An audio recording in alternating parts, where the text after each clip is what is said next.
मेरी आवाज आ रही है? Yes sir. Yes sir, perfect sir. ठीक है। सबसे पहला मैं थैंक यू कहना चाहूँगा यस सर कि आपने बहुत ही बढ़िया तरीके से मुझे इनवाइट किया। जितनी अपनी तारीफ की उतना तो मैं बड़ा नहीं हूँ, मैं बहुत छोटा आदमी हूँ इस इंडस्ट्री में। नहीं नहीं ऑलरेडी सर। बड़े दिग्गज लोग जो आपके सभी अपलाइन लोग हैं, जिसमें मैं हमेशा मतलब मेरा बहुत कम लोगों के साथ दोस्ती रहा है। और इसमें मतलब मैं सबसे ज्यादा मैं जिनको लाइक करता हूँ, जिनको मैं हमेशा बड़े भाई जैसा मानता हूँ, मेरे लिए बहुत अच्छे दोस्त है और मेरे दिल की बात जिनके साथ मैं ओपन होके बात करता हूँ, ऐसे डायमंड एग्जीक्यूटिव हरी शेट्टीगर सर, यस सर। काफी उनका मेरे लाइफ में कंट्रीब्यूशन रहा है। आज आपने जो बताया मेरे बारे में, उसमें हरी शेट्टीगर साहब का बहुत बड़ा योगदान है मेरे अचीवमेंट में। और उन्होंने हमेशा मुझे कोऑपरेट किया, सपोर्ट किया है। तो मैं थैंक्स कहना चाहूंगा हरी शेट्टीगर सर को कि छोटा भाई समझ के मुझे हमेशा कोऑपरेट करते हैं। हरी शेट्टीगर साहब के माध्यम से नत्थू भाई पटेल जी को मिलने का मौका मिला और नत्थू भाई जी के साथ में भी बहुत अच्छा रिलेशनशिप डेवलप हुआ। नत्थू भाई भी बहुत जबरदस्त एक अच्छे इंसान है। उम्र नहीं देखते लेकिन दोस्ती बहुत मजबूत बनाते हैं। तो नत्थू भाई पटेल जी ने भी आज आप लोगों के सामने आने का मौका दिया, तो नत्थू भाई पटेल जी को भी मैं दिल से शुक्रिया अदा करना चाहूंगा। ऑल हार्मनी ग्रुप्स के आईटीसी अनाबा लीडर्स, जिसमें आर डी पटेल साहब हो सकते, प्रकाश पटेल जी हो सकते, बीएस पटेल जी हो सकते, संजय पटेल जी हो सकते, यश पटेल जी हो सकते, और मैं उनको नहीं भूल सकता हूँ जिन्होंने हरीश शेट्टीकर साहब के ही नक्शे कदम पे जो चल रहे हैं, शशांक जी। उनको मैं कभी भी कॉल करता हूँ, शशांक भाई आपके सपोर्ट की जरूरत है, आपके कोऑपरेशन की जरूरत है। तो शशांक जी भी पापा से भी डबल है वो सपोर्ट करने के लिए। Right sir. तो और मतलब हरीश शेट्टीकर साहब का वो दूसरा अवतार है, तो शशांक शेट्टीकर साहब को भी मैं थैंक्स कहना चाहूंगा, क्योंकि उन्होंने भी मुझे बहुत सपोर्ट किया मेरा बिजनेस बढ़ाने के लिए। फिर सीटीसी जी के पटेल साहब है, फिर जीजे झाला साहब है, एच पटेल जी है, दिशांत नाई सर है, आनंद पोकर जी के साथ में भी एक दो बार मुलाकात हुई थी। और हमारे सभी माइलेशन के गुजरात के हार्मनी ग्रुप के लीडर्स और ऑल डिस्ट्रीब्यूटर लोगों का आज के इस प्रोग्राम में, इस मीटिंग में मैं दिल से वेलकम करना चाहूंगा। थोड़ा सा मेरा स्क्रीन शेयर करना चाहूंगा। तो स्क्रीन शेयर करने का मुझे ऑप्शन है ना यहाँ पे, यश पटेल जी? यस सर, आपको को होस्ट बना दिया, आप कर ठीक सकते है, हैं। मैं टेक्निकली इतना साउंड नहीं हूँ, मुझे नो कुछ प्रॉब्लम समझ में सर। नहीं आता टेक्निकली, तो थोड़ा बीच बीच में गलती हो सकता है। No problem sir. मुझे आज भी याद है जब मैं फर्स्ट टाइम मुझे लॉगिन करना था लैपटॉप के ऊपर, मतलब कंप्यूटर के ऊपर, मेरा पहला ज्वाइनिंग आया था और मुझे लॉगिन करने आता नहीं था। तो हमारे उस वक्त हमारे न्यू बॉम्बे में, मैं बेसिकली वाशी नई मुंबई से बिलोंग करता हूँ, और हमारे नई मुंबई में सत्यम सीपी के साइबर कैफे होते थे बहुत सारे, यस सर। और मेरे दोस्त का ही था, सत्यम सीपी साइबर कैफे मेरे दोस्त का ही था। तो और पहले के जमाने में क्या था कि साइबर कैफे एकदम हाउसफुल चलता था, वेटिंग में रहना पड़ता था। तो यस सर। मैं मेरे जिस दोस्त का लॉगिन मेरे पास में आया था बहुत एक्साइटेड था लॉगिन करवाने के लिए, और मुझे लॉगिन नहीं आता था, मेरे अपलाइन मेरे से दूर थे, तो समझ में नहीं आ रहा था क्या करूं। अगर इनको मैं बताऊं कि मुझे लॉगिन नहीं आता है तो शायद वो कह देगा कि अनपढ़ आदमी है, इसे इस बिजनेस के बारे में नॉलेज नहीं है, तो इसके साथ जुड़ने से मुझे फायदा नहीं होगा। तो राइट। मैंने क्या कर दिया कि उसको लेके गया साइबर कैफे में, और मुझे आज भी याद है, मेरा दोस्त है न्यू बॉम्बे में वाशी में, उसका सत्यम सिटी साइबर कैफे था सेक्टर 2 में, किरण नाम है उसका। उसके पास जाके उसको बता कि देख किरण, मुझे तो ये इंटरनेट वगैरह अपना कोई ताल्लुक नहीं है, तो अभी मेरे को एक लॉगिन करना है, एक आदमी का ज्वाइनिंग कराना है, लेकिन क्या है ना, मेरे को आता नहीं है, ठीक है? तो आप मेरे को ऐसे पीसी पे बिठाना बाद में जो पीसी ऑलरेडी आपका चलता नहीं हो। तो वो बोला देख मेरे पीसी सब चालू है, लेकिन मैं एक पीसी का नीचे से मशीन बंद करके रखता हूँ, उसको क्या कहते हैं वो कंप्यूटर के मशीन को, सीपीओ, सीपीयू। CPO yes. बंद करके रखता हूँ, ताकि फिर तो ये हो जाएगा। तो फिर मैं गया, वो सीपीओ बंद किया था उसने, और वो मशीन के ऊपर मुझे वो पीसी के ऊपर बिठाया, और फिर मैं बोला रे चल नहीं रहा, बोला अभी तो चलता था लेकिन अभी वो कुछ तो टेक्निकल प्रॉब्लम है। तो फिर मैं, जो मेरे साथ जो बंदा था, उसको बोला देखो टेक्निकल प्रॉब्लम है, क्या है ना कि अपन आपका लॉगिन शाम को करते हैं। और फिर मैंने मेरे अपलाइन को पकड़ लिया, और फिर शाम को जाके उसका लॉगिन किया, कोपर खेने में जाके लॉगिन किया। न्यू बॉम्बे में कोपर खेने करके एक एरिया है, वहां पे जाके उसका लॉगिन किया। उस दिन से लेके आज तक मैं टेक्निकली इतना साउंड नहीं हूं, लेकिन मेरा बटन कीबोर्ड के ऊपर, मेरा जो उंगली है वही बटन के ऊपर जाता है, जिसको दबाने से 2,10,000 आता है। यश पटेल साहब, बात समझ में आई मेरी? Yes yes yes. हाँ यस तो सर। हाँ, समझ सकते कि मैं टेक्निकली कितना होशियार आदमी हूँ। तो आप बीच बीच में आप मुझे कोऑपरेट करना, सपोर्ट नो करना। Problem sir. तो थोड़ा मेरे एक दोस्त है यहाँ पे, थोड़ा स्क्रीन शेयरिंग के लिए मैं उनका हेल्प लेता हूँ यहाँ पे। थोड़ा संकल्प सर जरा।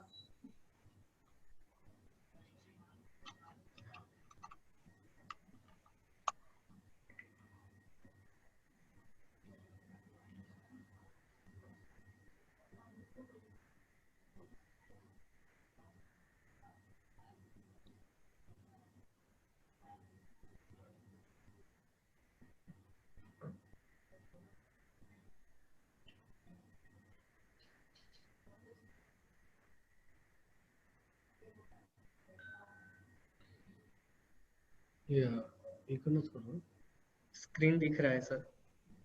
स्क्रीन दिख गया है ना सर? Yes sir. ठीक है, तो जैसे कहा यश भाई ने कि मेरी 3 आईडी आईटीसी है। मैं यहाँ पे आगे जाके आप लोग को प्रूव भी कराऊंगा कि मेरी 3 आईडी आईटीसी है। सब बीवी डिटेल्स भी दिखाऊंगा लेटेस्ट अभी के।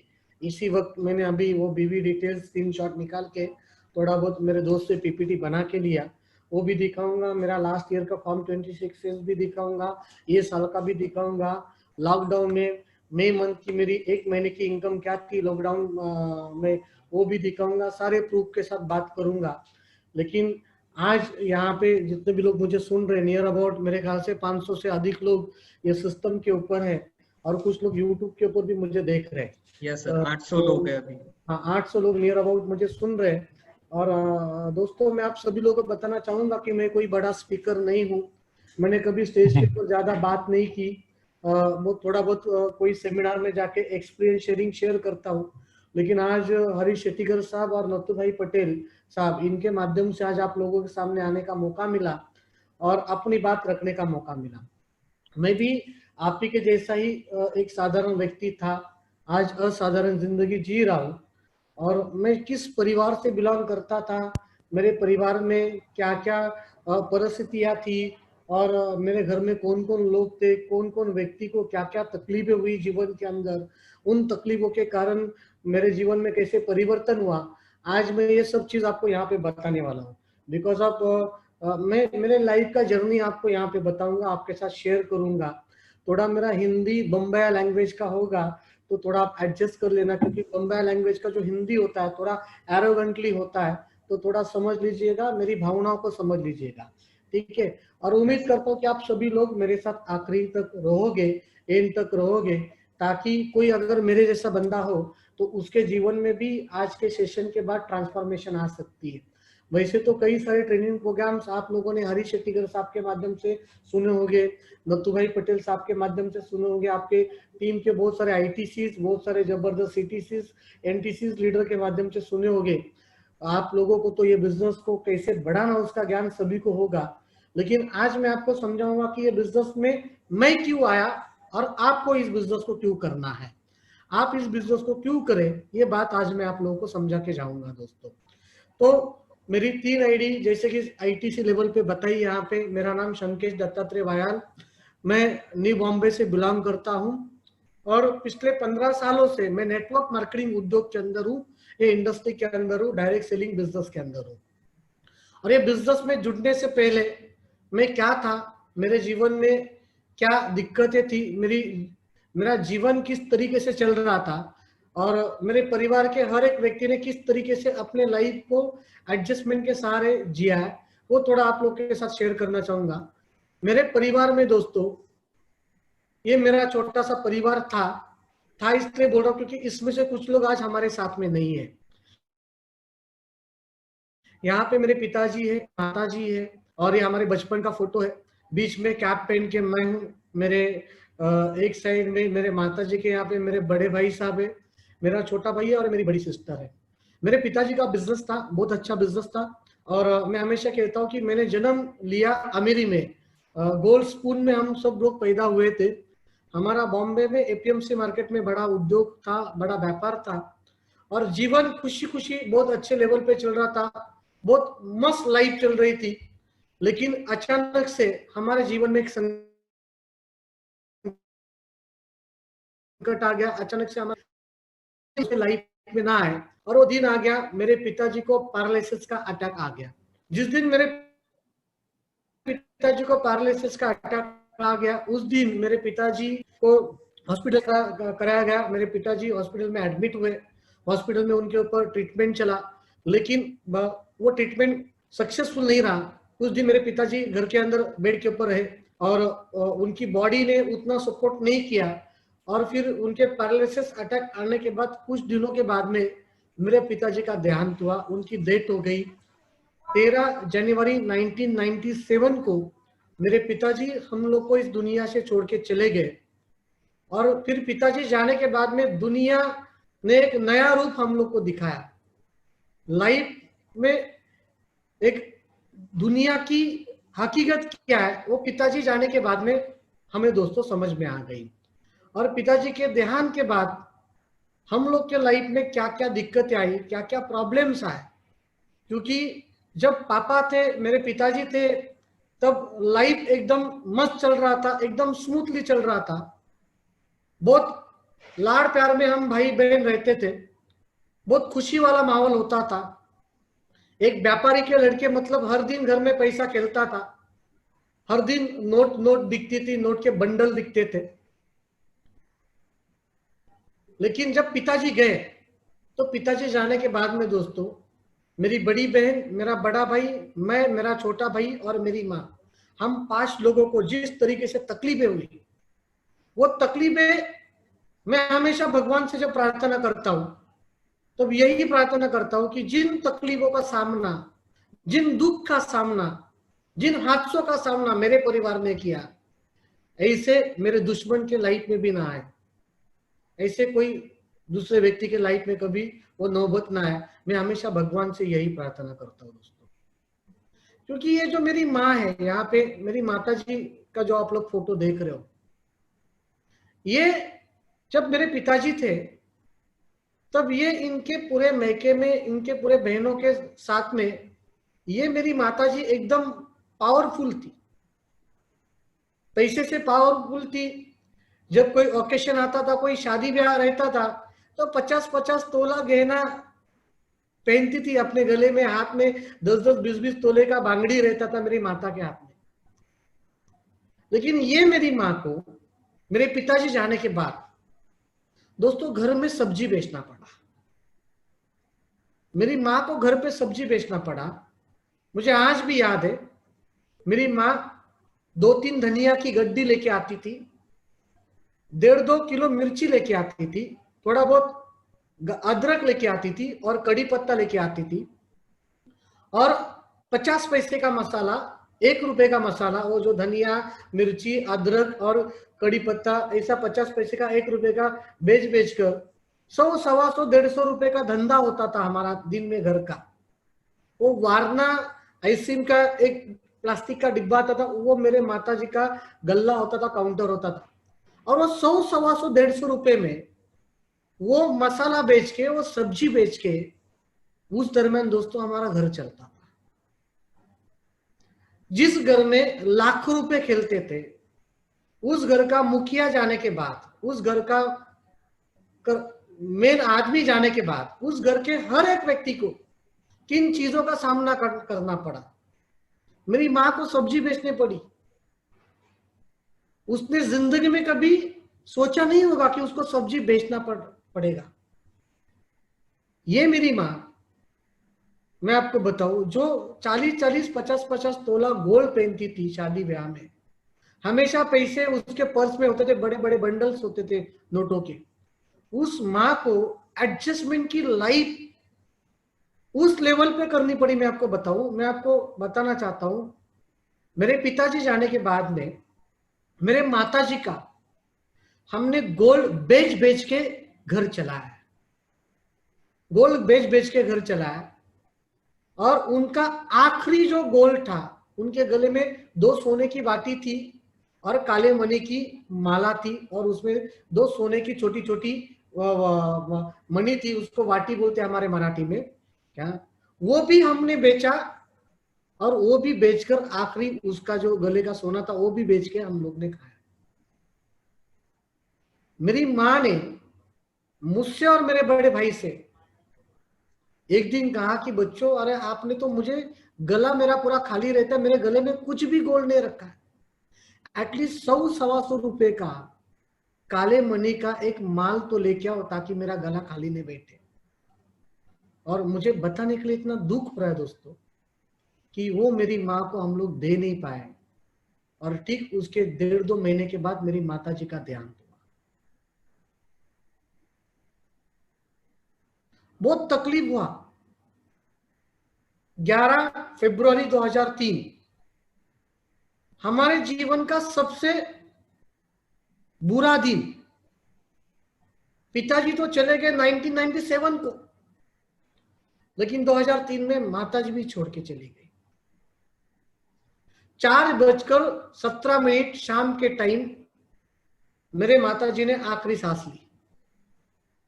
आज भी वो दिन, आज भी वो हादसा, वो दिन मैं भूल नहीं पाया।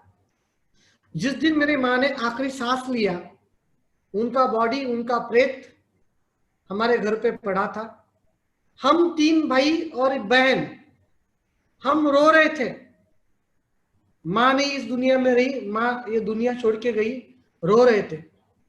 और एक जगह पे रो रहे थे और एक जगह पे मन में सोच रहे थे कि अभी इनको उठाने का कैसे, क्योंकि इनका अंतिम संस्कार करने के लिए भी हमारे पास में उस वक्त पैसा नहीं था।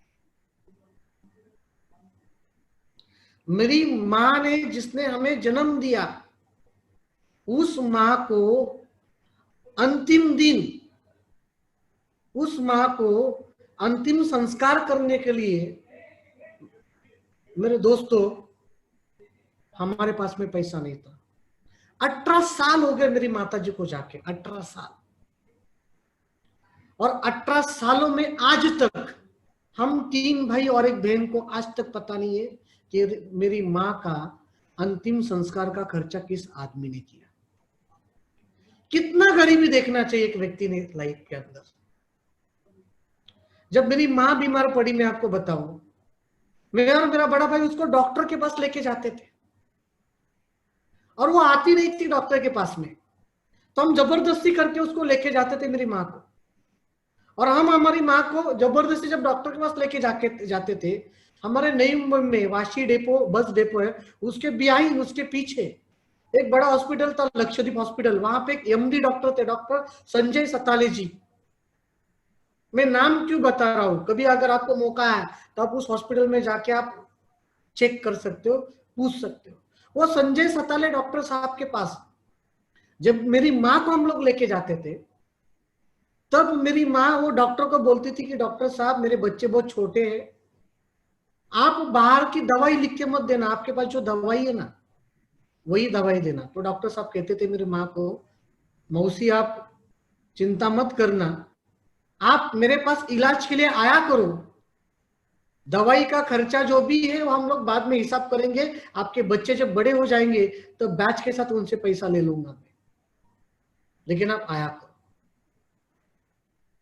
ये मैं क्यों बता रहा हूं दोस्तों, ये बताने के पीछे का रीजन क्या, मैं कोई स्टोरी बता के, मेरी स्टोरी, मेरे लाइफ की स्टोरी बता के मेरा कोई इंपॉर्टेंस बढ़ाने का काम नहीं कर रहा हूं। यहाँ पे किस परिस्थिति से हम लोग गुजरे, मेरे घर का हर एक व्यक्ति, जब पिताजी जाने के बाद में उन्होंने किन किन तकलीफों को झेला है, वो मैं आपको समझाना चाहता हूं। मैं आज 3 आईडी आईटीसी हूं, तो क्या रीजन है 3 आईडी आईटीसी बनने के लिए?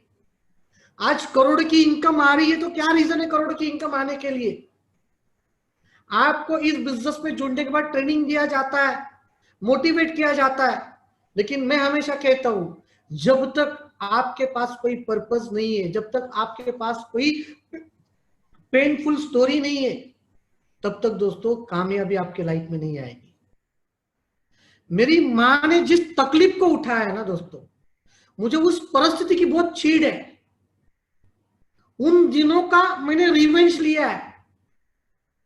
भले आज मेरी माँ इस दुनिया में नहीं है, लेकिन आज ऐसी कई सारी माताएं हैं जो आंख बंद करने से पहले अपने बेटे का, अपने बच्चे का कामयाबी देखना चाहती है। और ऐसे कई सारे यंग लोगों को, कई सारे बच्चों को, कई सारे बेटों को मैं यही समझाना चाहता हूं कि मेरे पास में दुनिया की सबसे बड़ी जो दौलत है माँ बाप, वो नहीं है जो आपके पास में। जीते जी अगर आप पुण्य का काम कमाना चाहते हो तो एक बार उनके चेहरे के ऊपर आपके कुछ अच्छे करने से खुशी लेके आना। हर जन्म में आपको ऐसे माता पिता मिलेंगे। मेरी माँ जब 8 आना 50 पैसा 1 रुपए का जब मसाला बेचती थी ना, और उसमें जब घर चलता था ना, एडजस्टमेंट करके लाइफ चल रहा था दोस्तों। हमें किराने वाला दुकानदार उधारी नहीं देता था सामान, तो जब हम उधारी करते थे तो उधारी देने के लिए हमारे पास पैसा नहीं होता था।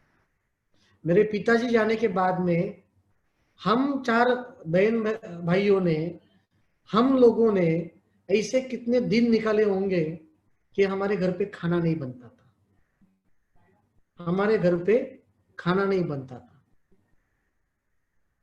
मेरी माँ को तो जीते जी तकलीफ हुआ ही हुआ, लेकिन जाते वक्त भी हम अंतिम विदाई भी हमारे पैसे से हमारी माँ की नहीं कर पाए।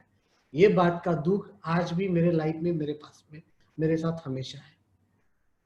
ये मेरी बड़ी बहन, इनकी शादी हो गई, सगी बहन है, इनकी शादी हो गई मेरी बड़ी बहन की। और मैं आपको बताना चाहता हूं कि अगर आपके घर में जब शादी होती है तो बहन की हो या भाई की हो, 8-10 दिन तो पहले आप एंगेज रहते हो उस शादी की तैयारी में। और मेरी बड़ी बहन की शादी हमारे गांव में हुई।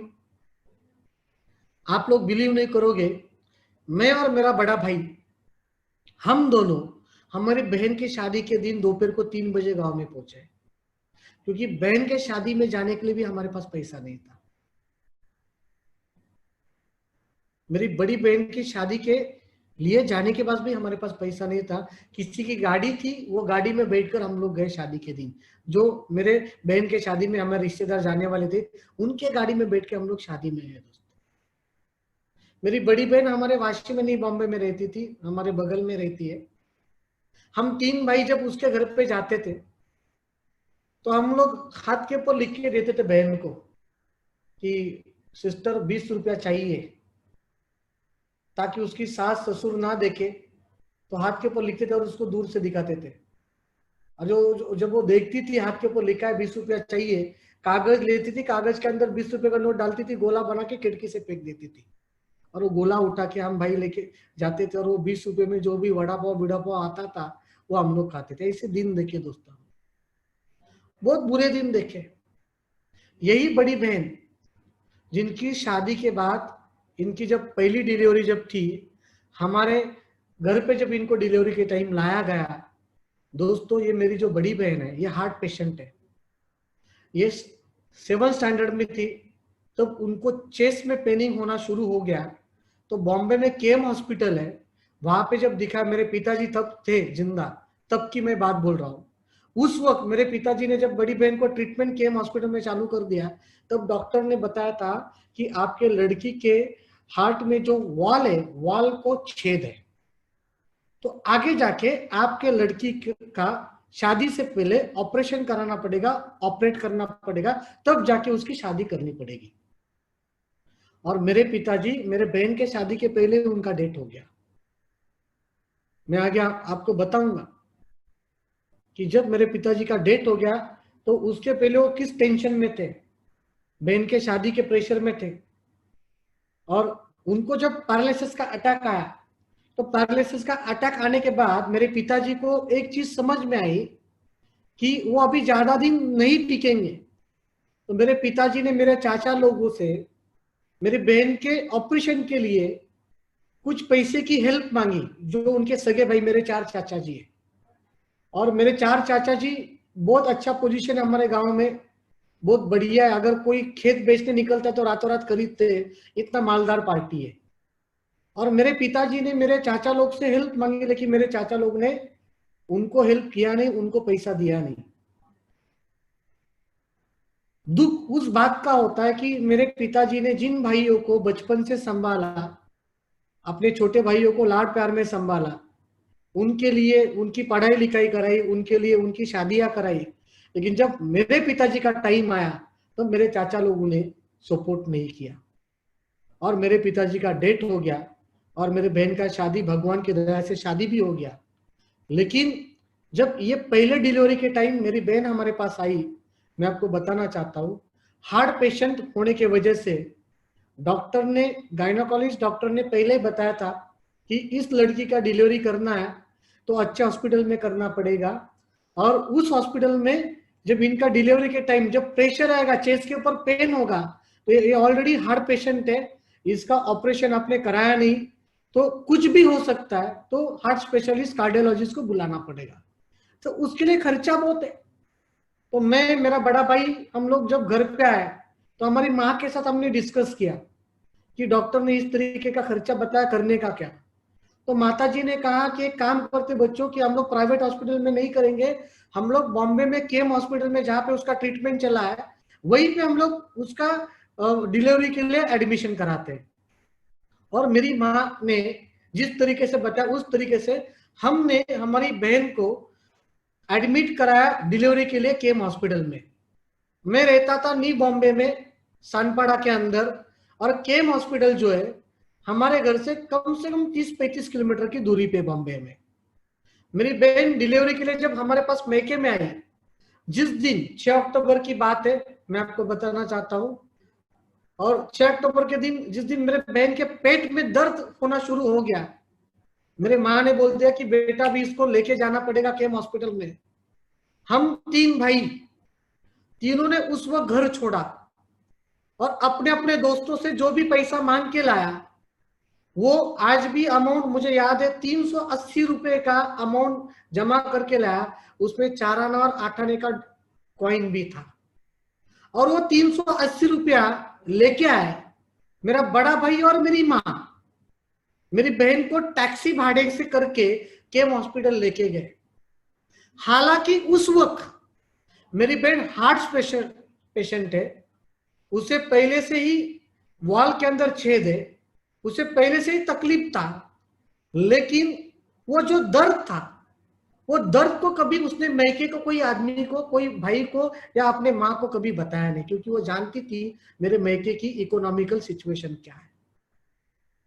उस बहन के लिए उस वक्त प्राइवेट हॉस्पिटल की जरूरत थी, अच्छे डॉक्टर का सेटअप होने की जरूरत थी, लेकिन उस वक्त उसके माँ के पास, भाइयों के पास वो खर्चा करने के लिए, डिलीवरी का खर्चा करने के लिए 50,000 लाख रुपया नहीं था दोस्तों। तो उस बहन ने जो पेन उठाया, वो पेन क्यों उठाया? क्योंकि वो जानते हैं मेरे भाई छोटे, मेरी माँ की हालत बहुत खराब है फाइनेंशियली। मेरी माँ 100-125 रुपए का धनिया और सब्जी बेचकर 100-125 रुपए का दिन का धंधा करती है और उससे घर चलता है, वो जानती थी। लेकिन उसने उस पेन को दोस्तों उठाया, उस तकलीफ को उठाया, और उस वक्त उसके लिए बहुत बड़ा रिस्क था, क्योंकि उसके जीवन और मरण का उस वक्त संबंध था दोस्तों। तो ये जो तकलीफ मेरे बहन ने उठाया ना, ये आज भी मेरे आंखों के सामने, आज भी हम वो चीज को भूले नहीं दोस्तों, आज भी हमने वो सब चीजों को याद रखा है मन के अंदर। आपको क्या लगता है, 2 लोगों ने ना बोल दिया, 4 लोगों ने ना बोल दिया, हम लोग हथियार छोड़ देते बिजनेस के अंदर? 10 लोग की टीम बन गई, उसमें से 5 लोग काम नहीं कर रहे, हम लोग बोलते कि यार यार 10 लोग तो जुड़ के 5 लोग काम नहीं कर रहे, 5 लोग काम करते, तो हम लोग हथियार छोड़ देते बिजनेस के अंदर, हम लोग फील्ड पे जाना बंद कर देते, हम लोग प्लान दिखाना बंद कर देते, हम लोग ट्रेनिंग अटेंड करना बंद कर देते, हम लोग प्लान लोगों को फॉलो करना बंद कर देते। क्यों? क्योंकि लोग ना बोलते। लेकिन दोस्तों मेरे साथ में भी यही हुआ है, मुझे भी लोगों ने ना बोला है, मेरे साथ में भी ऐसा कई बार हुआ कि टीम बनी टूटी, लोग आए गए, लेकिन मैंने जीवन में एक चीज हमेशा अपने साथ कमिटमेंट की है कि मेरे साथ कौन जुड़ रहा है वो इंपॉर्टेंट नहीं है, मुझे कहां पे जाना है वो सबसे इंपॉर्टेंट है। और ये जो हादसे मेरे जीवन में पिताजी जाने के बाद में, मेरे पिताजी का डेथ होने के बाद में मेरे माँ ने जिस संघर्ष को झेला है, जिन तकलीफों को झेला है, मेरी बहन ने जिस संघर्ष को झेला, जिस तकलीफ को झेला है दोस्तों, ये चीज मैं आज भी नहीं भूल पाया। अगर कोई ना बोलता है तो मैं रुकता नहीं हूं, क्योंकि उस आदमी के ना बोलने से अगर मैं रुक जाऊं तो मेरे बहन भाई, मेरे घर में जो भी लोग हैं, जो मेरे अपने लोग हैं, उनके सपनों के ऊपर मैं पानी डाल रहा हूं। तो मेरे साथ कौन आ रहा है वो इंपॉर्टेंट नहीं है, मुझे किन के लिए इस बिजनेस को करना है मैंने हमेशा याद रखा। उस बहन की तकलीफ को याद रखा दोस्तों, उस माँ की तकलीफ को याद रखा, उस माँ की अंतिम विदाई करने के लिए पैसा नहीं था, उस दर्द को आज भी याद रखा दोस्तों। तो मेरे बहन ने भी बहुत तकलीफ उठाया मेरे पिताजी जाने के बाद। ये मेरा बड़ा भाई है, मैं आपको बताऊं, इनका शादी हुआ, इनका जब शादी हुआ मेरे बड़े भाई का, तो इनके शादी में जो शादी का दूल्हे का कपड़ा जो पहना जाता है, ये मैं भाड़े पे लेके आया था सूट। मेरे बड़े भाई के शादी के दिन भाड़े पे सूट लेके आया था। और जब मेरे बड़े भाई की शादी हुई तो मेरा बड़ा भाई और हम क्या करते थे, हम सलून की दुकान चलाते थे। मैं कोई नाई नहीं हूं, लेकिन एक वक्त आया कि मुझे सलून का धंधा करना पड़ा। एक ऐसा सिचुएशन आया कि हमें नाई का धंधा करना पड़ा दोस्तों। और मेरे भाई की जो बीबी है वो डॉक्टर है, मेरी भाभी जो है वो डॉक्टर है। और जब मेरे भाई का शादी हुआ तो शादी के टाइम पे मेरे भाई का जो दूल्हे का कपड़ा था, वो दूल्हे का कपड़ा मैं भाड़े पे लेके आया था। ये मेरा बड़ा भाई कितना तकलीफ उठाया मुझे याद है मेरे जीवन में।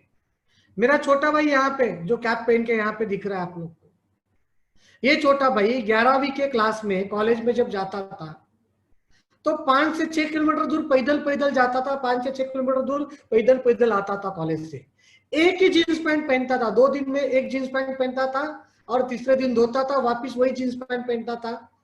कोई जब बच्चा कॉलेज में जाता है तो उसका एक सपना होता है कि मेरे पास में अच्छे कपड़े होने चाहिए, मेरे पास में कॉलेज में खर्चा करने के लिए, कैंटीन में दोस्तों के साथ मजे करने के लिए, पिक्चर देखने के लिए मेरे पास पर्स में पॉकेट मनी होना चाहिए। मेरे भाई के पास नहीं होता था कभी। और उस वक्त मैंने और मेरे बड़े भाई ने मिलकर मेरे छोटे भाई को आधे साल में, 11वीं के आधे साल में घर पे बिठाया, ये कह के घर के बिठाया कि बेटा अपनी माँ बीमार होती है, मैं और बड़े भैया जब घर के बाहर होते हैं तो माता के ऊपर ध्यान देने के लिए कोई होता नहीं है, आप एक काम करो कि माता जी के ऊपर ध्यान दे दो, जब माता जी ठीक हो जाएगी तो हम वापस आपको पढ़ाएंगे।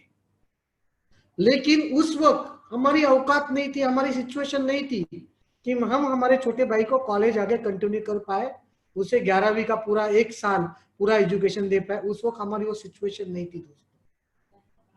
ये मेरा छोटा भाई मेरे पिताजी गुजरने के बाद, माँ गुजरने के बाद में, इन्होंने कभी हमारे सामने कभी जिद नहीं किया कि दिवाली में पटाखा चाहिए, दिवाली में कपड़ा चाहिए, कोई त्योहार आए तो कपड़ा चाहिए, कभी जिद नहीं किया दोस्तों।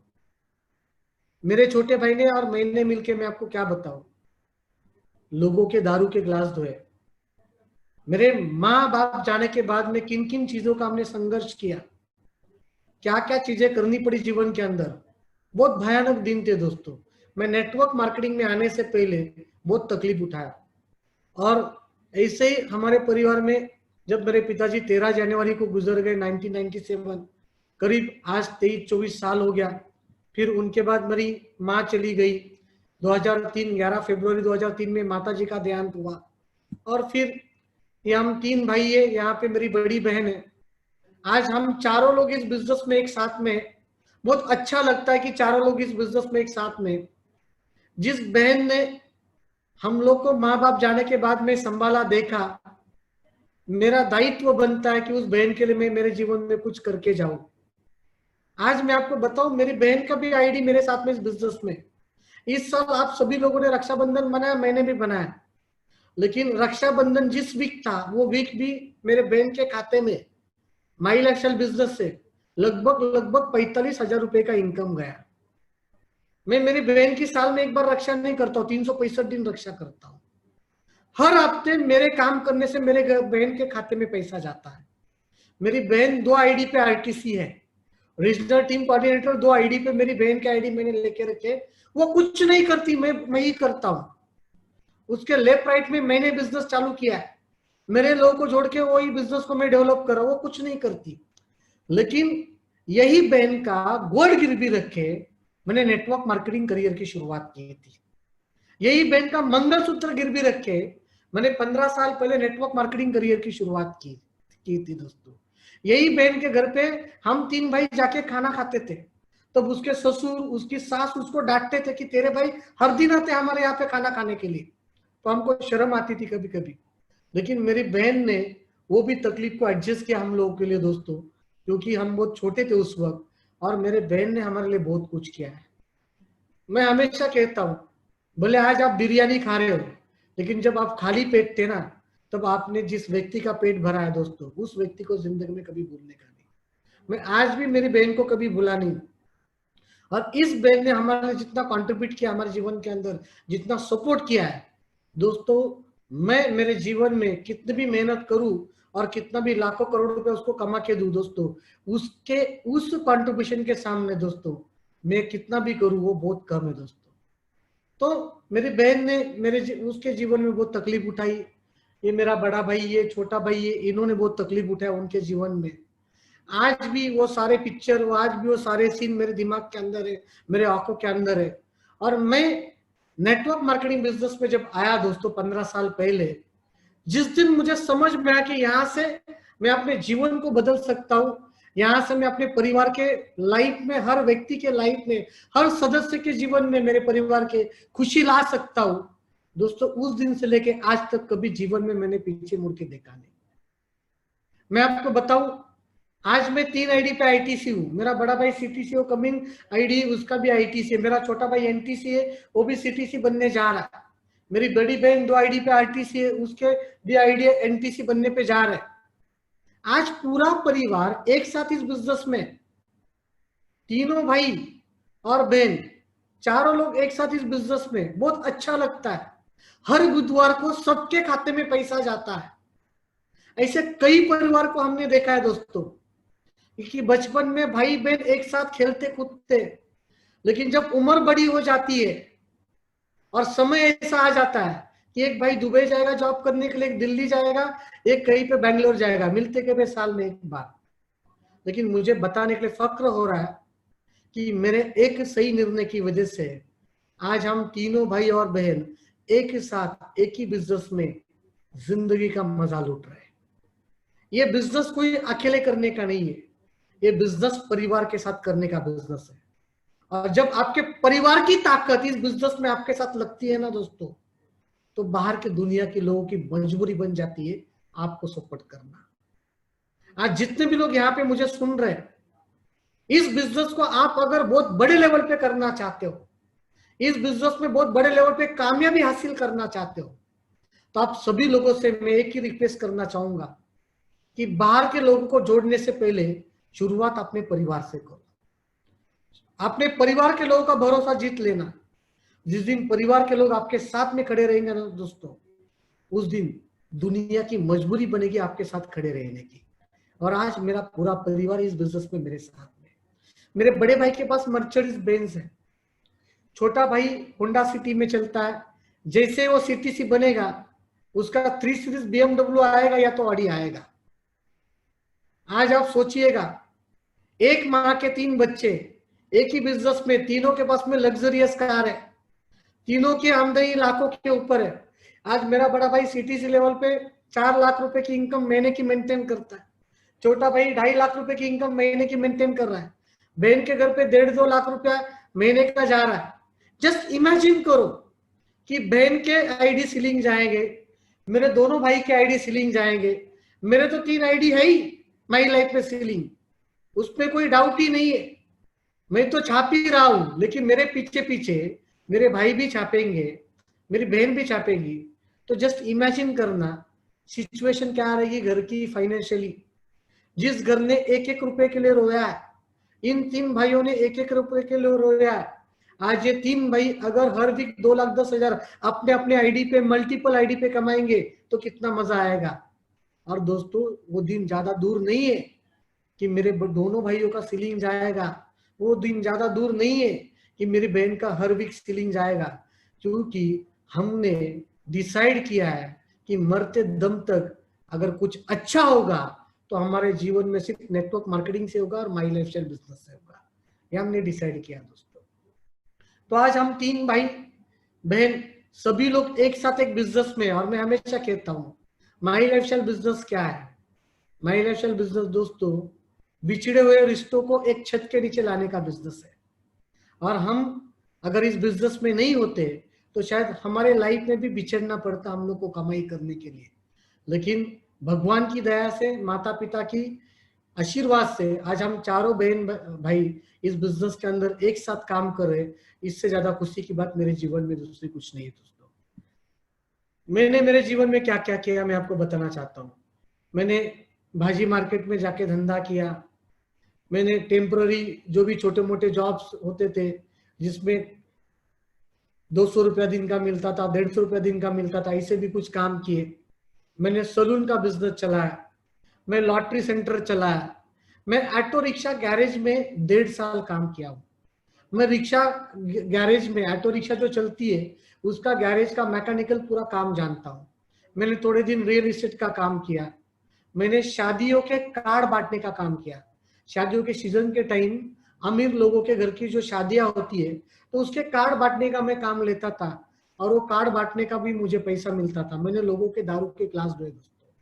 और ऐसे हालात जब थे, ऐसे सिचुएशन जब थे, लाइफ में अमीर बनने का जब ख्वाब आता था मन के सामने, तो 2 ही चीज दिखाई देती थी कि या तो मुझे जॉब करना पड़ेगा या तो कोई बड़ा बिजनेस करना पड़ेगा।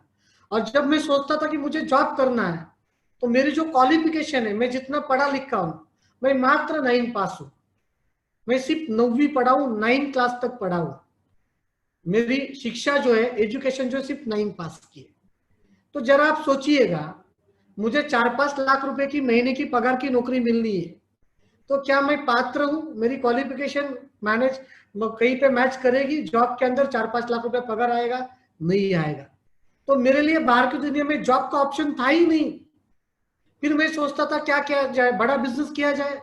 उस हालात में जब मेरे घर पे 2 टाइम का खाना नहीं बनता था, और मैं आपको बताऊं दोस्तों, उस हालात में 50 लाख, 1 करोड़, 2 करोड़ रुपया डाल के मैं कोई बाहर के दुनिया का बड़ा बिजनेस भी नहीं कर सकता था दोस्तों। तो फिर करने का क्या? तो कुछ ना कुछ तो भगवान हमारे लाइफ में मौका कभी ना कभी देगा, ये उम्मीद थी। और मैं हमेशा कहता हूं लोगों को कि मैं आज क्यों कामयाब हूं, तो मैं अपने आप को पॉसिबिलिटी थिंकर मानता हूं। मैं हमेशा लोगों को यह कहता हूं कि मैं पॉसिबिलिटी के ऊपर भरोसा रखता हूं। मैं इंसान के अंदर अपॉर्चुनिटी ढूंढता हूं। और उस वक्त मैं क्या करता था, लोगों के संपर्क में ज्यादा रहता था, ताकि कोई ना कोई व्यक्ति कभी ना कभी मुझे एक अच्छा मौका देगा। और आज से 15 साल पहले मुझे नेटवर्क मार्केटिंग में आने का मौका मिला, और मैं अपने आप को बहुत खुश नसीब मानता हूं दोस्तों, बहुत लकी मानता हूं अपने आप को कि मुझे माई लाइफस्टाइल मैनेजमेंट जैसी मैनेजमेंट में जुड़ने का मौका मिला दोस्तों। और जब मैंने माई लाइफस्टाइल बिजनेस, ये मैनेजमेंट के साथ अपने करियर की, अपने जीवन की शुरुआत की, मैं आपको बताऊं वो अनुभव ही बहुत कुछ मजेदार था। क्योंकि उस वक्त के हालात कुछ ठीक नहीं थे। हमारे जेब में वड़ा पाव खाने के लिए पैसे होते नहीं थे, लेकिन हम पूरे नई मुंबई में हम पैदल पैदल घूमते थे। एक आदमी को प्लान दिखाने के लिए मैं 20-20 किलोमीटर पैदल पैदल चलता था दोस्तों। भले आज मुझे आप जगवार में देख रहे हो, जगवार के फोटो में देख रहे हो, वो जगवार आज दिख रही है, लेकिन ये जगवार, ये जग के वार लेने के बाद आई है दोस्तों। जगवार ऐसी नहीं आती है, जग के वार झेलने पड़ते हमें हमारे ऊपर, और वो जग के वार आपको भी झेलने, तब जाके जगवार आएगी, नहीं तो जगवार नहीं आएगी। 20-20 किलोमीटर में पैदल चला हूं। बम्बई में मैं ट्रेन से घूमता था, तब मैं बिना टिकट के घूमता था। कई बार टीसी ने पकड़ा है, अंदर रखा है। कई बार ऐसे हादसा हुआ है। बिना टिकट के हम ट्रैवल करते थे क्योंकि पैसे नहीं होते थे। और ऐसे हालात में बिजनेस किया है क्योंकि हमको हमारे हालात बदलने थे दोस्तों। हमको हमारे परिस्थिति से बदला लेना था। हमें किसी व्यक्ति से बदला नहीं लेना था, हमें सिचुएशन से बदला लेना था। और पता चल चुका था कि यहां से हो सकता है। और जब यह बिजनेस शुरू किया मैं लोगों के पास जब बिजनेस लेके जाता था, मुझे आज तक मेरे 15 साल के करियर में 78 लोगों ने रिजेक्ट किया है, 78 लोगों ने मुझे ना कहा है। 78 लोग मुझे इस बिजनेस में रिजेक्ट कर चुके हैं। वो अभी भी कर चुके हैं और शुरुआत में भी कर चुके हैं। 78 लोग मुझे रिजेक्ट कर चुके हैं, जिसमें मेरे रिश्तेदार थे, मेरे खास दोस्त थे, मेरे करीबी लोग थे। लेकिन 78 लोग ना बोलने के बावजूद भी, 78 लोग रिजेक्ट करने के बावजूद भी दोस्तों, हम रुके नहीं, हमने हमारा कार्यक्रम जारी रखा। क्यों? जब कोई आदमी ना बोलता था और मैं ये सोचता था अगर ये आदमी ना बोल दिया है और मैं रुक जाता हूं तो उस बहन के पेन का क्या होगा? उसने जो तकलीफ हमारे गरीबी में उठाई है, उसके तकलीफ का क्या होगा? वो मेरा छोटा भाई जिससे मैंने 11वीं के आधे क्लास में से घर पे बिठाया, वो मेरा छोटा भाई माँ बाप जाने के बाद छोटा था, उसे जीवन में खुशी चाहिए थी, उसने तकलीफ बहुत ली है, कभी दिवाली में पटाखे नहीं मांगे, कभी कपड़े नहीं मांगे। उसके उम्मीदों का क्या होगा मेरे छोटे भाई के?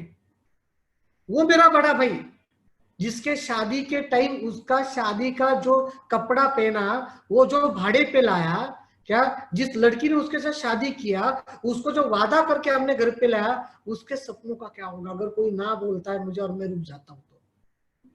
दोस्तों, मेरे अंदर मोटिवेशन कहां से आया? मैं इस बिजनेस में क्यों कामयाब बना? मैं इस बिजनेस में कामयाब उन सिचुएशन की वजह से बन गया जिन सिचुएशन ने बहुत तकलीफ दिया था। एक्चुअल में कोई भी व्यक्ति जीवन में कोई भी फील्ड का बड़ा आदमी हो, उस व्यक्ति की आप अगर बायोग्राफी पढ़ते हो, उसका आप केस स्टडी करते हो, तो मैं आपको बताऊं वो आदमी क्यों कामयाब हुआ, तो उस आदमी के पीछे कई सारी तकलीफें थी जिसके कारण वो आदमी कामयाब हुआ। ये आपको सामने समझ में आएगा। इतना पेन मेरे परिवार में जब हुआ, इतनी तकलीफें जब मेरे माँ ने उठाई, इतनी तकलीफें जब मेरे भाइयों ने उठाई, इतनी तकलीफें जब मेरे बहन ने उठाई, तो कोई ना बोलने वाले व्यक्ति के हाथ में उसके सपने हैं क्या? उनके सपने तो मेरे हाथ के अंदर है, मेरी मेहनत के अंदर उनके सपने हैं। किसी के ना बोलने पर अगर मैं रुकता हूं तो शायद मैं उनके फ्यूचर के साथ गलत कर रहा हूं। और 78 लोग जब मुझे ना बोले तो दोस्तों 780 लोगों के पास जाने का मेरा हौसला बढ़ गया। 4 लोग जब ना बोलते हैं ना दोस्तों, तो 40 के पास जाने का हिम्मत रखो। 40 ना बोलते हैं ना, तो 400 के पास जाने का हिम्मत रखो। और मुझे जितने लोग ना बोलते थे ना, उससे 10 गुना ज्यादा लोगों के पास जाने का मैं हिम्मत रखता था। तो 78 लोगों ने मुझे ना कहा, मैं रुका नहीं, मैं इस बिजनेस को आगे करते गया। कुछ लोगों ने मेरे पर भरोसा किया और कुछ स्ट्रेंजर लोग मेरे साथ इस बिजनेस में आए, और उससे जो मेरा कारवा शुरू हो गया, मैं आपको बताऊं, ये बिजनेस में जुड़ने के बाद आपको ट्रेनिंग में बताया जाता है, सिखाया जाता है कि गोल बुक बनाओ, ड्रीम बुक बनाओ, एक वजह बनाओ, एक माइंडसेट बनाओ, एक शॉर्ट टर्म गोल होना चाहिए। और ये बिजनेस में जुड़ने के बाद बताया जाता है कि वेल टू डू होना चाहिए, कपड़े अच्छे पहनना चाहिए, पैर में जूता होना चाहिए। मुझे आज भी याद है दोस्तों कि मैंने जब ये बिजनेस शुरू किया था तब मेरे पैर में फटा हुआ जूता था। और सबसे पहला अगर मैंने क्या टारगेट रखा इस बिजनेस में जुड़ने के बाद, मुझे क्या अचीव करना है, तो मुझे एक जूता खरीदना है। क्या खरीदना है? जूता खरीदना है। मेरी लिस्ट क्यों बनी? बेसिक ट्रेनिंग में बताया जाता है लिस्ट बनाओ। हम लोग लिस्ट बनाने पे ध्यान नहीं देते, दिमाग में रखते हैं। नहीं, दिमाग में है ना, अगर आपको नत्थू भाई साहब ने बोल दिया ट्रेनिंग के अंदर प्रॉस्पेक्ट लिस्ट होना बहुत जरूरी है, 100 में से 10 लोग निकालते, 90 लोग छोड़ देते हैं। दोस्तों, मैं हमेशा एक चीज बताता हूं, आज भी आप लोग को बताऊंगा, इतनी बड़ी अंग्रेजी लैंग्वेज, इंग्लिश जो भाषा है, ये 26 अक्षर के अंदर है, ए से लेके जेड तक। आप ए से लेके जेड तक अगर पढ़ नहीं पाए, आपने ए से जेड का पढ़ाई नहीं किया, तो अंग्रेजी भाषा का वर्ड्स आप कभी जीवन में बोल नहीं पाओगे। ये 26 वर्ड के अंदर जो इतनी बड़ी लैंग्वेज है ना अंग्रेजी भाषा, वैसे ही हमारा जो बिजनेस है ना, list, invitation, show the plan, follow और क्लोजिंग, ये 5 स्टेप के अंदर है। ये 5 स्टेप करने में अगर आप एक्सपर्ट बने तो आपकी जगुआर आएगी आपके सारे सपने पूरे होंगे। और मैं कोई टेक्निकली इतना बड़ा कोई साउंड आदमी नहीं हूं, मैं कोई बड़ा पढ़ा लिखा आदमी नहीं हूं। ये बिजनेस में कोई रॉकेट साइंस लगाने की जरूरत नहीं है। नेटवर्क मार्केटिंग बिजनेस दिमाग लगाने का बिजनेस नहीं है, बिजनेस के दिमाग से चलने का बिजनेस। और इतनी बड़ी अंग्रेजी भाषा अगर ए से लेके जेड तक पढ़ नहीं पाओ तो जिंदगी में आप बोल नहीं पाओगे। वैसे ही माई लाइफ की अगर भाषा आपको बोलनी है तो list, invitation, show the plan, follow up और क्लोजिंग, ये 5 स्टेप में एक्सपर्ट बनना। इन 5 चीजों में एक्सपर्ट बनना दोस्तों। और जब मुझे सिखाया गया, मुझे बताया गया कि आपको अगर ये बिजनेस करना है, इस बिजनेस में कामयाब बनना है, तो आपको लिस्ट बनानी पड़ेगी, तो मैंने लिस्ट बनाई। आपको इनवाइट करना पड़ेगा, तो मैंने लोगों को इनवाइट किया। आपको show the plan, plan show करना पड़ेगा, तो मैंने प्लान शो करने की कोशिश की। आपको फॉलोअप करना पड़ेगा, तो मैंने फॉलोअप किया। आपको क्लोजिंग करना पड़ेगा, तो मैंने अपने आप को क्लोजिंग करने के लिए तैयार किया दोस्तों। और जब बताया गया इस बिजनेस में कि आपको वेल टू डू रहना, अच्छे कपड़े पहनने, आपको फॉर्मल कपड़ों के ऊपर आना है, तो मेरे पास उस वक्त जो कपड़े थे उनको मैं ठीक ठाक करके पहनता था, लेकिन जूता मेरे पैर का फटा हुआ था। और मैं फटे हुए जूते के ऊपर लोगों को जब बिजनेस दिखाता था तो ये भी कहता था, भले आज आप मेरा फटा हुआ जूता देख रहे हो, आप मेरे साथ आज बिजनेस नहीं ज्वाइन करोगे, कोई प्रॉब्लम नहीं है, लेकिन आने वाले कल को आप दुनिया को बताओगे कि फटे हुए जूते पे मेरे पास आया था, आज कहां से कहां तक पहुंच गया। माई लाइफस्टाइल बिजनेस में आपको करना क्या है दोस्तों, आपको सिचुएशन को ही बेचना है। मैंने फटा हुआ जूता दिखा के ही जैगवार लाई, मैंने उस जूते को प्रेजेंट किया, वो फटे हुए जूते को लोगों को दिखाया, देख भाई मेरे हालात आज ऐसे, लेकिन ये बिजनेस को आज मैं कर रहा हूं, आने वाला कल मेरा ऐसे नहीं रहेगा, आने वाला कल में मेरे जीवन में भयंकर लेवल का परिवर्तन रहेगा। और पहला टारगेट मैंने रखा था नेटवर्क मार्केटिंग करियर में जुड़ने के बाद, इस मैनेजमेंट के साथ जुड़ने के बाद में सबसे पहला टारगेट मैंने रखा था कि मुझे जूता खरीदना है मेट्रो ब्रांड का। ये मेट्रो का शोरूम है दादर का, दादर टीटी के सर्कल में मेट्रो शोरूम है। तब हमारे न्यू बॉम्बे में मॉल्स होते नहीं थे, बड़े बड़े ब्रांड के शोरूम नहीं होते थे। मैंने लिस्ट क्यों बनाई, क्योंकि मुझे जूता खरीदना है। और मैं हमारे वासी से, न्यू बॉम्बे से दादर चला गया, मेट्रो शोरूम के अंदर गया, और उस वक्त मैंने 3450 रुपए का जूता मेरे पैर में 10 मिनट पहन के देखा, और उस जूते को बताया अगले महीने में आऊंगा तेरे को लेने के लिए।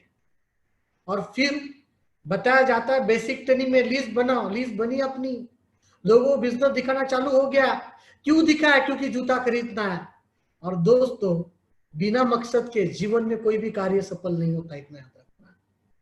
उस वक्त मेरे लिए वो जूता खरीदना बहुत बड़ी बात थी, और वो 3450 रुपए का जूता खरीदने से 1.25 महीने में, मैंने जुड़ने के बाद 1.25 महीने में जूता पैर का चेंज किया, और उस वक्त 3500 जूता पहनने की अपनी खुद की औकात बनाई। और वो 3450 रुपए का जूता खरीदने से दोस्तों मेरे अंदर भयंकर लेवल का कॉन्फिडेंस जाग उठा। कोई भी इंसान जब जीवन में पहली बार कोई चीज को हासिल करता है ना, तो हासिल करने की लीडरशिप बाहर आ जाती है। मैं हमेशा कहता हूं दूध जो होता है वो 50 रुपया लीटर से मिलता है, घी जो होता है वो 500 रुपया किलो से मिलता है। और ये जो 500 रुपया किलो का जो घी है, ये 50 रुपया लीटर दूध के अंदर ही बनता है। वो घी निकलने के लिए दूध के ऊपर प्रोसेस होना बहुत जरूरी है। जब वो दूध के ऊपर प्रोसेस प्रॉपर होता है ना, तो 500 का माल बाहर निकलता है। वैसे हर व्यक्ति के अंदर अमीर व्यक्ति होता है, हर व्यक्ति के अंदर कामयाब व्यक्ति होता है, बस वो व्यक्ति अपने आप को किस प्रोसेस में डालता है, वो प्रोसेस के ऊपर डिपेंड होता है अमीर व्यक्ति बाहर निकलना है कि नहीं निकलना है। ये माई लाइफ बिजनेस जो है ना दोस्तों, ये नेटवर्क मार्केटिंग बिजनेस, वो दूध में से घी निकालने का काम करती है। आपको करना क्या है, अपने आप को इस बिजनेस के प्रोसेस में अपने आप को रखना है। और मैंने जब इस बिजनेस के प्रोसेस में अपने आप को रखा, तो पहला जूता खरीदा 3450 का, मेरा कॉन्फिडेंस जाग उठा कि अरे मैं तो जो सोचा हूं वो तो कर सकता हूं। क्यों जूता है, क्योंकि मैंने लिस्ट बनाई। क्यों जूता है, क्योंकि मैंने लोगों को इनवाइट किया। क्यों जूता है, क्योंकि मैंने लोगों को प्लान दिखाया। क्यों जूता है, मैंने लोगों का फॉलो किया। क्यों जूता है, क्योंकि मैंने लोगों का क्लोजिंग किया। तो ये 5 स्टेप करने से जूता आ सकता है। तो फिर मैंने अगला टारगेट रखा कि प्लान प्रेजेंटेशन दिखाने के लिए, कागज के ऊपर ना दिखाते हुए प्लान प्रेजेंटेशन दिखाने के लिए अपने पास में खुद का लैपटॉप होना चाहिए। तो उस वक्त कॉम्पैक्ट कंपनी का लैपटॉप मैंने खरीदा और ठीक 3 महीने के बाद मैंने 23,000 का एक लैपटॉप खरीदा। मैंने वापस लीज के ऊपर काम किया, वापस लोगों को प्लान दिखाया, वापस फॉलो किया, क्लोजिंग किया, वही 5 स्टेप को किया। 3 महीने के बाद मेरा लैपटॉप आया और जिस दिन लैपटॉप इस बिजनेस से पैसे कमा के लिया मैंने दोस्तों, मुझे लैपटॉप चलाने आता नहीं था लेकिन सीखा और मैं आज भी वही बोल रहा हूं आप लोगों को। मेरी कीबोर्ड के ऊपर उतने ही बटन के ऊपर उंगली जाती है जिनको दबाने से 2,10,000 वीकली आता है। ज्यादा टेक्निकली नॉलेज होने की जरूरत नहीं है। आपको नहीं आता पीपीटी, मत बनाओ। कोई पीपीटी बनाने वाले आदमी को 200-500 रुपए दे दो और उससे बना के लो। मैंने वही किया है। मुझे नहीं आता पीपीटी बनाने के लिए, किसी को पकड़ता हूं, बना के लेता हूं। अपना दिमाग सिर्फ लिस्ट बनाने पे चलता है, इनविटेशन देने पे चलता है, प्लान दिखाने पे चलता है, क्लोजिंग करने पे चलता है, बस इसमें दिमाग चलाओ। नेक्स्ट 3 महीने में जब लैपटॉप खरीदा तब अगला टारगेट मैंने क्या रखा कि मेरे पास में 4 व्हीलर गाड़ी होना चाहिए। और ठीक 1 साल के बाद मैंने 4 व्हीलर गाड़ी लिया और मैं पहले ऐसे दिखता था। चेहरे के ऊपर देखो कितना कॉन्फिडेंस है, कुछ कॉन्फिडेंस नहीं चेहरे के ऊपर। ये मेरा छोटा भाई है, बॉडी लैंग्वेज देखो मेरा कैसे। और मैंने मेरे जीवन का सबसे पहला गाड़ी लिया इस बिजनेस से पैसा कमा के 5.5 लाख रुपए का टाटा इंडिगो। और टाटा इंडिगो आने के बाद दोस्तों इस बिजनेस का एक लीडर जो बाहर निकला मेरे अंदर का, उस दिन से लेके आज तक जो जो चीजें मैंने डिसाइड की वो वक्त के पहले मैंने हासिल की दोस्तों। और ये सब क्यों हुआ?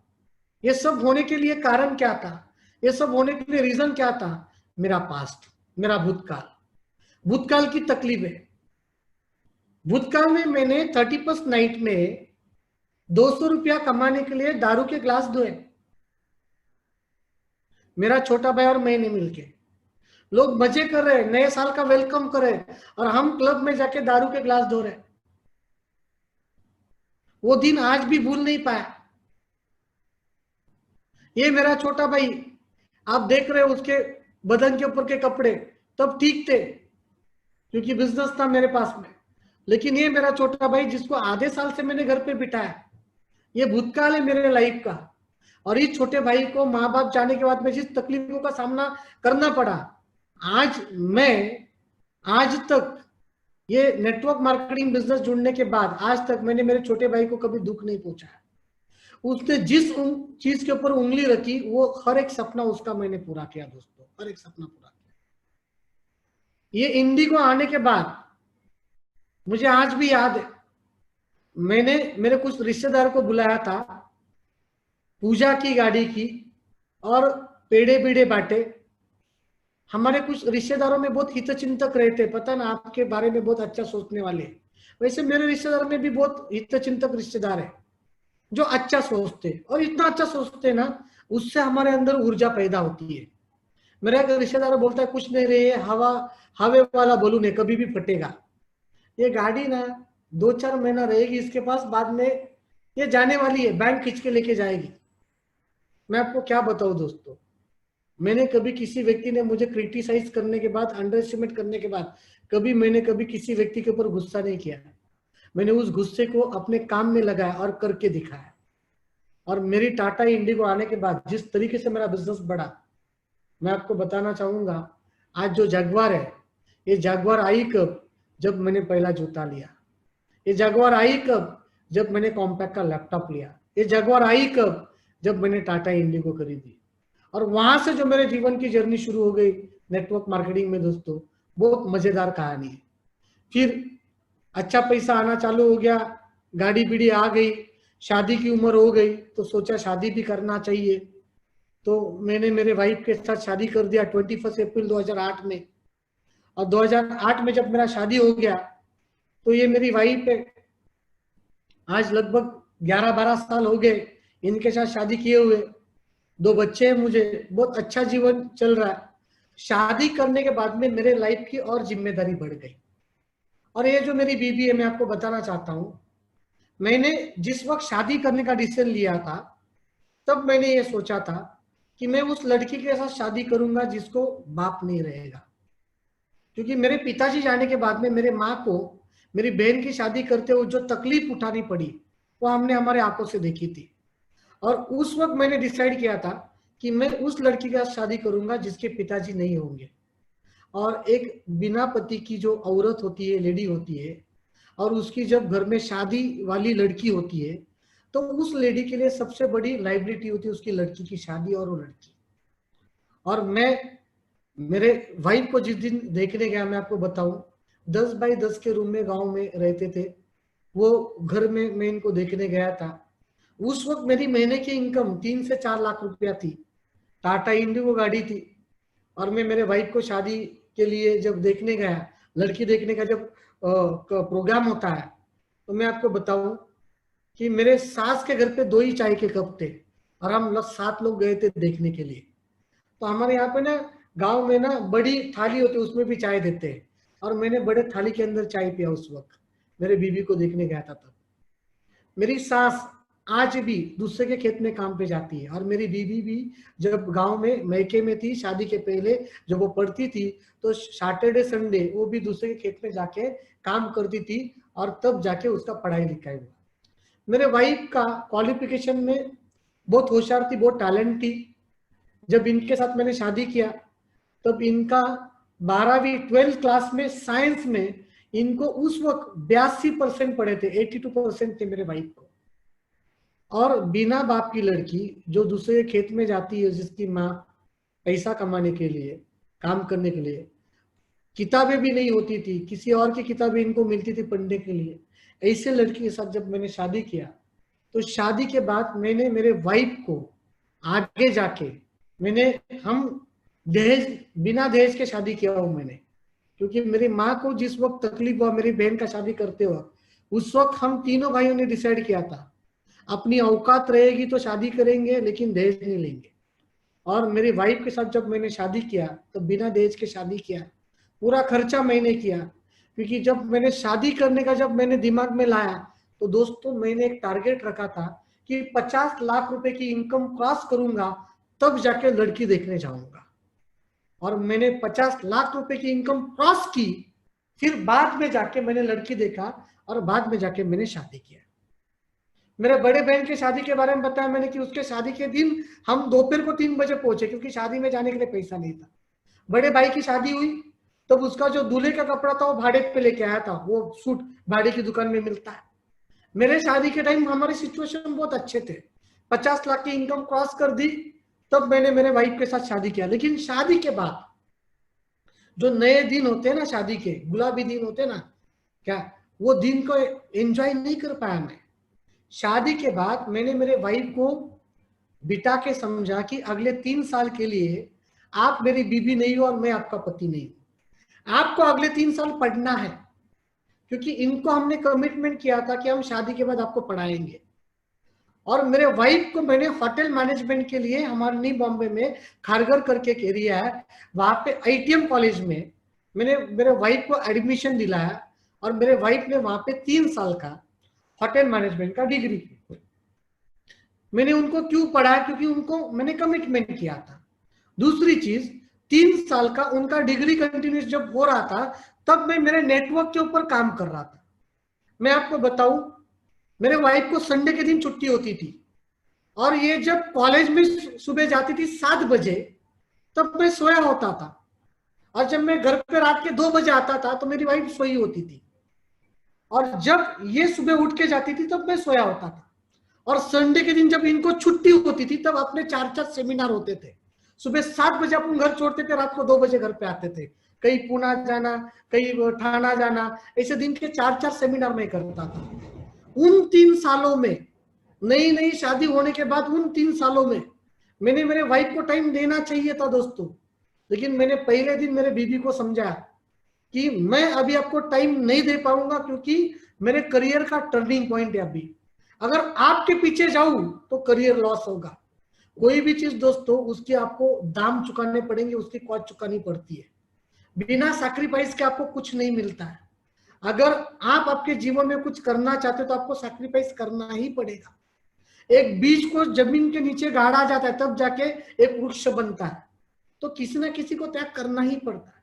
तो मेरे वाइफ को 3 साल मैंने कॉलेज में एंगेज किया, होटल मैनेजमेंट के डिग्री में एंगेज किया, और अगला 3 साल दोस्तों मैं अपने काम में एंगेज रहा, अपनी तरक्की करने में एंगेज रहा। लेकिन हुआ क्या, जिस दिन मेरे बीबी को मैंने होटल मैनेजमेंट के लिए एडमिशन कराया था, उसी दिन हमने उनको कमिटमेंट किया था कि आपको डिग्री लेने के बाद जॉब नहीं करना है, आपकी एक ड्रीम रेस्टोरेंट रहेगी और आपकी एक बहुत बढ़िया होटल रहेगी। और मुझे बताने के लिए बहुत खुशी हो रही है कि 3 साल में मेरे वाइफ ने उसका डिग्री पे ध्यान दिया, मैंने अपने बिजनेस पे ध्यान दिया, और 3 साल के बाद उनके डिग्री होने के बाद में उनको हमारा होटल तो बना ही, उसके ऊपर मैं आगे आके बात करूंगा। लेकिन मेरे शादी के बाद ये मेरा छोटा भाई है और ये उसकी दुल्हन है। मेरे छोटे भाई के शादी में होलसेल में बैच के साथ मेरे छोटे भाई ने मेरे माँ बाप जाने के बाद जितना तकलीफ उठाया वो पूरे बैच के साथ उसको रिटर्न कर दिया मैंने। लगभग 70-80 लाख रुपए मैंने मेरे भाई के शादी में खर्चा किया। 15,000 लोग शादी में आए थे गांव में। हम 3 भाई उसकी दुल्हन हेलीकॉप्टर से लैंड किए थे शादी के मंडप पे, हेलीकॉप्टर लेके आया था। और उस वक्त 3 लाख रुपया तो सिर्फ मैंने 1 घंटे के लिए हेलीकॉप्टर के ऊपर खर्चा किया था छोटे भाई के शादी में। और ये हेलीकॉप्टर की भी कहानी मैं आपको बताता हूं। मेरे टीम में हरियाणा में 2 भाई है, एक पवन सिलोडिया और एक विनोद सिलोडिया। विनोद सिलोडिया जो है वो डॉक्टर है और पवन सिलोडिया जो है वो मिलिट्री में जॉब करते हैं। यह हेलीकॉप्टर का जो पायलट था उनका नाम है हर्षवर्धन ओक। और जब मैंने बोला कि नहीं हेलीकॉप्टर लेके आएंगे, हेलीकॉप्टर से एंट्री करेंगे, चॉपर लेके आएंगे शादी के अंदर, चॉपर से एंट्री करेंगे, तो मेरे कुछ घर के लोग बोलने लगे क्यों खर्चा करता है। तो मैंने उनको बताया मेरा धंधा उस प्रकार का है, मैं 1 रुपया डालूंगा ना तो 1 रुपया बिजनेस के ऊपर खर्चा करूंगा और दिखाऊंगा ना दुनिया को, तो 1 रुपया मुझे 100 रुपया कमा के देगा। और इस हेलीकॉप्टर का जो पायलट था मैंने उस वक्त 3 लाख रुपया खर्चा किया। 2012 की बात है, मेरे भाई का शादी 2012 में हुआ, 2012 की बात है। उस हेलीकॉप्टर का जो पायलट था मैं आपको बताना चाहता हूं, वो पायलट था आर्मी का चीफ एग्जीक्यूटिव ऑफिसर। और मैं राजस्थान टीम के प्रोग्राम के लिए गया था, लक्ष्यम करके एक प्रोग्राम है, उसका यूट्यूब के ऊपर वीडियो भी रहेगा मेरा। उस प्रोग्राम के लिए मैं गया था और उस प्रोग्राम में मेरा वीडियो दिखाया गया, हेलीकॉप्टर का एंट्री वाला वीडियो दिखाया गया। और उस प्रोग्राम में ये 2 भाई हरियाणा से आए थे एज अ प्रोस्पेक्ट करके, उनके इंट्रोड्यूसर ने, उनके सीनियर ने उनको उस प्रोग्राम में बिठाया था, विनोद सिलोडिया को और पवन जी को। ये पवन जी ने क्या देखा पता है, ये हेलीकॉप्टर जब लैंड हुआ तो हेलीकॉप्टर लैंड होने के बाद में हेलीकॉप्टर से पहले बाहर उतरा कैप्टन पायलट। और जैसे उसने उस पायलट को देखा तो पायलट को तो उनके मिलिट्री कैंप का चीफ एग्जीक्यूटिव ऑफिसर, जिस कैंप में वो पवन सिलोडिया जॉब करता है मिलिट्री में, और उसने सोचा कि यार मेरा चीफ एग्जीक्यूटिव ऑफिसर जो है वो इस व्यक्ति के हेलीकॉप्टर का पायलट बन के आया, तो ये धंधा कितना बड़ा हो सकता है। अभी ये हेलीकॉप्टर उड़ा किधर, मैंने पुणे के अंदर मेरे गांव में, उसका परिणाम कहां पे हुआ, हरियाणा का आदमी जयपुर में एक प्रोग्राम देखने के लिए, और वो वीडियो के अंदर परिणाम हुआ, वो वीडियो के अंदर उसने हर्षवर्धन ओक जी को देखा, और उनको देखने के बाद में उन्होंने डिसाइड किया बिजनेस शुरू करना है। आज वही हरियाणा से, उस आदमी की लॉगिन होने के बाद वही हरियाणा से हर हफ्ते मुझे 12 से 15 लाख बीवी का धंधा आ रहा है। 12 तक के स्टेप कैलकुलेट करो कितना हो गया। हर वीक 1 लाख रुपया कमा के देता है वो आदमी मुझे। तो मुझे बताओ उस वक्त 3 लाख रुपया खर्चा किया, आज हर महीने 3 लाख रुपया कमाई करके दे रहा कि नहीं दे रहा है। हमारे बिजनेस में दोस्तों आप जो कमा के इन्वेस्टमेंट करते हो ना, ये इन्वेस्टमेंट नहीं है, ये आपके लिए कमाई करके देने वाला साधन है। अगर आपके सीनियर ने आपको कहा होगा कि बिजनेस में पर्सनैलिटी के ऊपर खर्चा करना है, कपड़ों के ऊपर खर्चा करना है करो, गाड़ी के ऊपर खर्चा करना है करो, घर के ऊपर खर्चा करना है करो, जब दिखेगा ना तभी बिकेगा, इतना याद रखना दोस्तों। और मैंने मेरे छोटे भाई के शादी में दिल खोल के खर्चा किया, क्योंकि नेटवर्क मार्केटिंग बिजनेस मेरे साथ में है। 70-80 लाख रुपया अपने भाई के खर्चा करने की हिम्मत दोस्तों मुझे इस धंधे ने दी।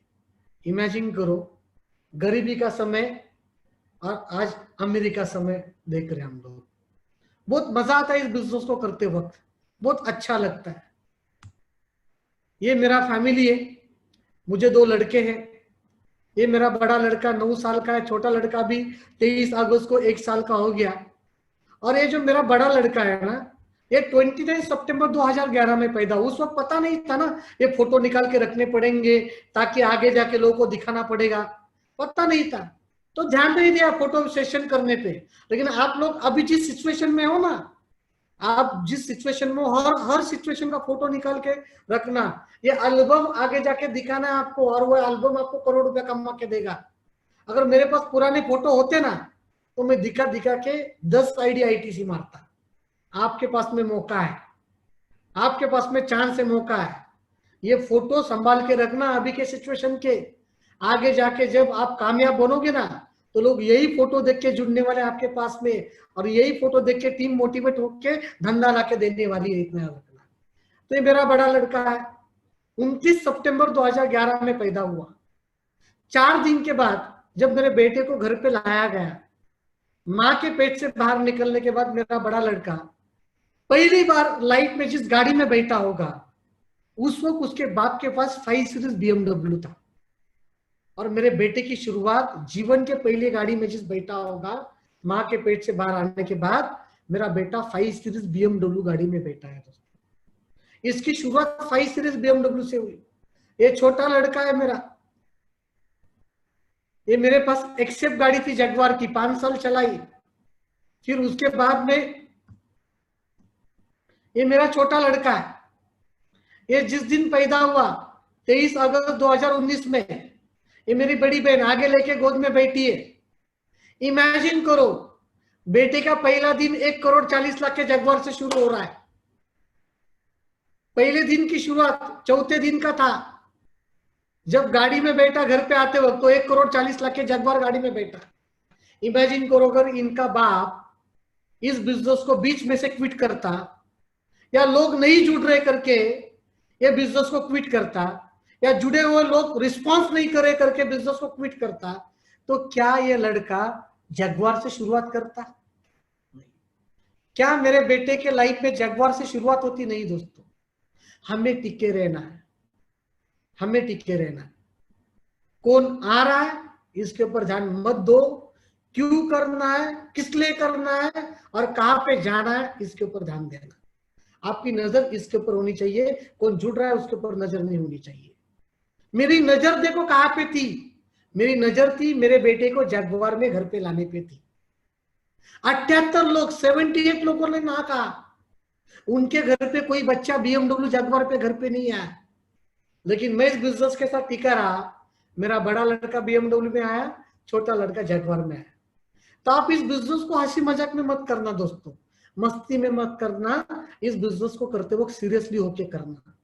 आपके जो बाप सीनियर लोग हैं ना, मैं इन सब लोग को बाप कहता हूँ, ये इस इंडस्ट्री के बादशाह लोग हैं। हरीश शेट्टीकर साहब, नथु भाई पटेल, बाकी आपके आईटीसी पटेल साहब हो सकते, कई आपके लीडर हो सकते, ये सब टॉप लीडर लोग हैं। इन्होंने एक रास्ता बनाया, एक रोड मैप बनाया कामयाबी का। आप अगर 3 साल इनके संगत में रहोगे ना तो आपके जीवन में रंगत आएगी, ये गारंटी देना चाहूंगा मैं आप लोगों को। यहाँ पे भरोसा रखना, ये बिजनेस में अपने अपलाइन के ऊपर भरोसा रखना पड़ता है। और ये बिजनेस में मैं आपको कहूं, आप इस बिजनेस में कामयाब बनना चाहते हो ना, तो खुद के प्रति ईमानदार रहो और ईमानदारी के साथ मेहनत करो दोस्तों। मैंने ईमानदारी के साथ मेहनत की है करके आज मेरे जीवन में परिवर्तन हुआ दोस्तों। ये मेरी जगवार है, एक्सेल 1,35,00,000 की है। बहुत मजा आता है इस गाड़ी में, जब मैं घूमता हूँ तो बहुत मजा आता है। इतनी बड़ी गाड़ी में बैठने के बाद जब लोग देखते हैं तो बहुत अच्छा लगता है और इतना मस्त लगता है। आप एक बार खरीद कर देखना और इसमें घूम कर देखना, आपको कितना अच्छा लगेगा। मैंने कहा ना, जगवार, जग के वार लिए तब जाके जगवार आई। तो 2-3 साल थोड़े वार सेल हो, आपको बहुत फायदा होगा, आपके जीवन में गाड़ी आएगी और बहुत मजा आएगा। ये मेरा बड़ा लड़का है, बहुत अच्छा फुटबॉल खेलता है। अभी 30 जनवरी को हम लोग दिल्ली गए थे, इंटरनेशनल टूर्नामेंट खेल के आए। मार्च महीने में हम लोग दुबई और स्पेन जाने वाले थे खेलने के लिए, लेकिन ये कोरोना के चक्कर मेरा लड़का और हम दुबई और स्पेन जा नहीं पाए क्योंकि लॉकडाउन था। अभी 8-9 साल का मेरा लड़का है। 9 साल की उम्र में वो जिस तरीके से फुटबॉल खेलता है बहुत मजा आता है दोस्तों। लेकिन आपको पता है मेरे बच्चे के अंदर फुटबॉल खेलने का टैलेंट है, लेकिन उस टैलेंट को बाहर निकलने के लिए उसका बाप महीने का 50,000 उसके फुटबॉल के ऊपर खर्चा करता है। 3-3 कोच मेरे लड़के को सिखाते हैं फुटबॉल कैसे खेलना है। उसके पैर का एक एक जूता, नाइकी एडिडास का जूता पहनता है वो, नाइकी एडिडास के जर्सी पहनता है, 5-5 हजार का एक एक जूता है फुटबॉल खेलने के लिए। इमेजिन करो, मैं अगर इस बिजनेस में नहीं होता और मेरे घर पे टैलेंटेड बच्चा होता तो क्या उसके टैलेंट को न्याय मिलता? नहीं मिलता। हमारे हर एक व्यक्ति के घर पे बच्चे होते हैं, लड़के होते हैं, और उनके अंदर इनबिल्ट टैलेंट होता है, लेकिन उनके टैलेंट को बाहर निकालने के लिए बाप की जेब गर्म होना बहुत जरूरी है।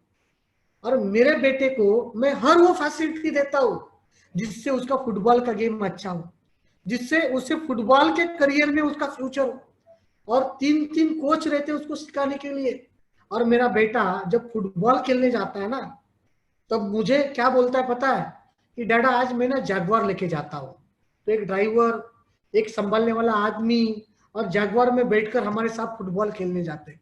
कितना मस्त लगता है। जस्ट इमेजिन करो आप बात हो और आपका बच्चा बोलता है कि डैडा मैं आज जैगवार लेके जा रहा हूं। तो वो जो लोग ना बोले ना उनके ऊपर वो तरस आता है। जिन लोगों ने हमने ना कहा उनके ऊपर वो तरस आता है। और तब हम ये सोचते हैं कि यार नहीं यार, हमने इस बिजनेस में टिके रहने का जो डिसीजन लिया, जिसके कारण ये खुशी आज हमारे जीवन में आई। मेरा बच्चा जब सनरूफ ओपन करके पाम बीच रोड पे अमरनी बॉम्बे में जब गाड़ी में घूमता है, तब दिल खुश हो जाता है, मजा आता है। अरे जो पेन उठाया ना, मस्त बैच के साथ वसूल हो गया, बैच के साथ वसूल हो गया। तो मैं क्यों बता रहा आपको ये सब चीज? आपके घर पे भी बच्चे हैं, आपके परिवार के आपके अपने लोग हैं। आपका एक निर्णय लेने से, आपका इस बिजनेस में टिके रहने से, आपको इस बिजनेस का नॉलेज अपडेट करने से, अगर 3-4-5 सालों में आपके परिवार के जीवन में अगर ट्रांसफॉर्मेशन होने वाली हो दोस्तों, तो वो अधिकार आप लोग का भी है। और मैं आपको यहाँ पे बताना चाहता हूं, ये मेरे पास एक्सेप्ट कार थी जगवार की, ये एक्सेप्ट गाड़ी के मेरे डिलीवरी के फोटो है। तब मेरा बड़ा लड़का छोटा था, मैंने एक्जे लिया 3 साल पहले। और ये एक्जे भी मैंने मेरे छोटे बच्चे, मेरे बड़े बड़े लड़के के जिद के ऊपर आके लिया। उसने कहा आपने को एक्जे लेना है, तो 8 दिन में मैंने एक्जे खरीदा। यहाँ पे ये मेरा दूसरा गाड़ी है मर्सिडीज बेंज। कभी कभी घर पे मैं स्टेपनी पे रखता हूँ। मेरी वाइफ कभी कभी सब्जी खरीदने जब जाती है तो मर्सिडीज लेके जाती है। जस्ट इमेजिन करो, जिस लड़के की माँ घर पे सब्जी बेचती थी, उसकी बीबी सब्जी खरीदने के लिए मर्सिडीज बेंज से जाती है। ये इस बिजनेस की ट्रांसफॉर्मेशन है, ये इस बिजनेस की ताकत है दोस्तों। तो बहुत मजा आता है इस बिजनेस को करते हो कि मेरा छोटा सा एक घर न्यू बॉम्बे खारघर के अंदर है। फिर मैंने जैसे बताया कि मैंने मेरे वाइफ के लिए एक रेस्टोरेंट बना के दिया। बहुत छोटा रेस्टोरेंट है, 3.5 करोड़ रुपया लगा इसके अंदर। मैंने इसका एक वीडियो आपको मैं छोटा सा दिखाना चाहता हूँ यहाँ पे।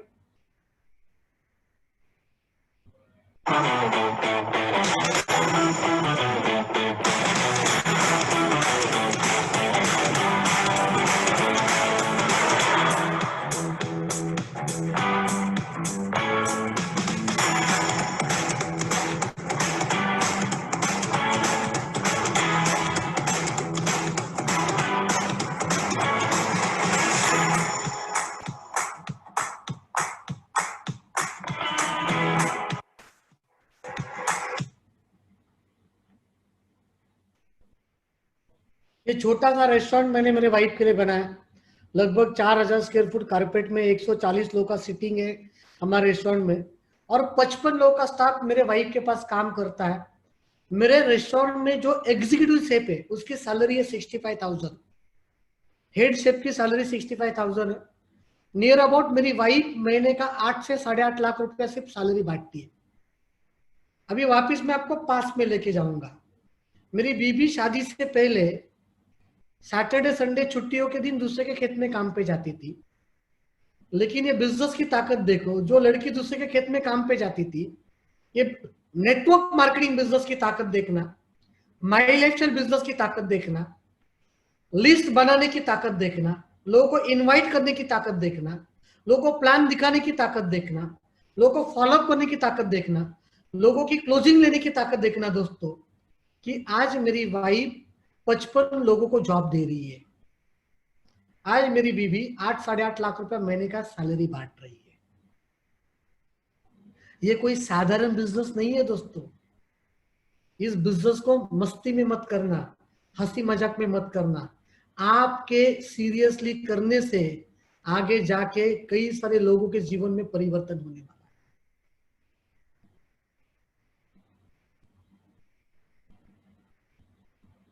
फिर अभी लॉकडाउन के पहले मैंने एक छोटा सा प्रॉपर्टी खरीदा, न्यू बॉम्बे एयरपोर्ट के बाजू में ही है, लगभग 32 एकड़ का प्रोजेक्ट है, 3 करोड़ का एक प्रॉपर्टी मैंने खरीदा। तो वो प्रॉपर्टी भी कितना मस्त बनने वाला है, अगले 1.5 साल में मुझे पोजीशन मिलने वाला है उसका भी, वो भी मैं आप लोग को यहाँ पे दिखाना चाहूंगा।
ये 5 BHK फ्लैट मैंने बुक किया है, जो ऐसा बनेगा अगले 1 साल में, 1.5 साल में उसका पोजीशन है।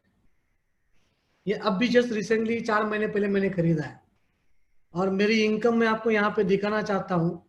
पिछले साल की 18-19 की 1,77,56,000 की है।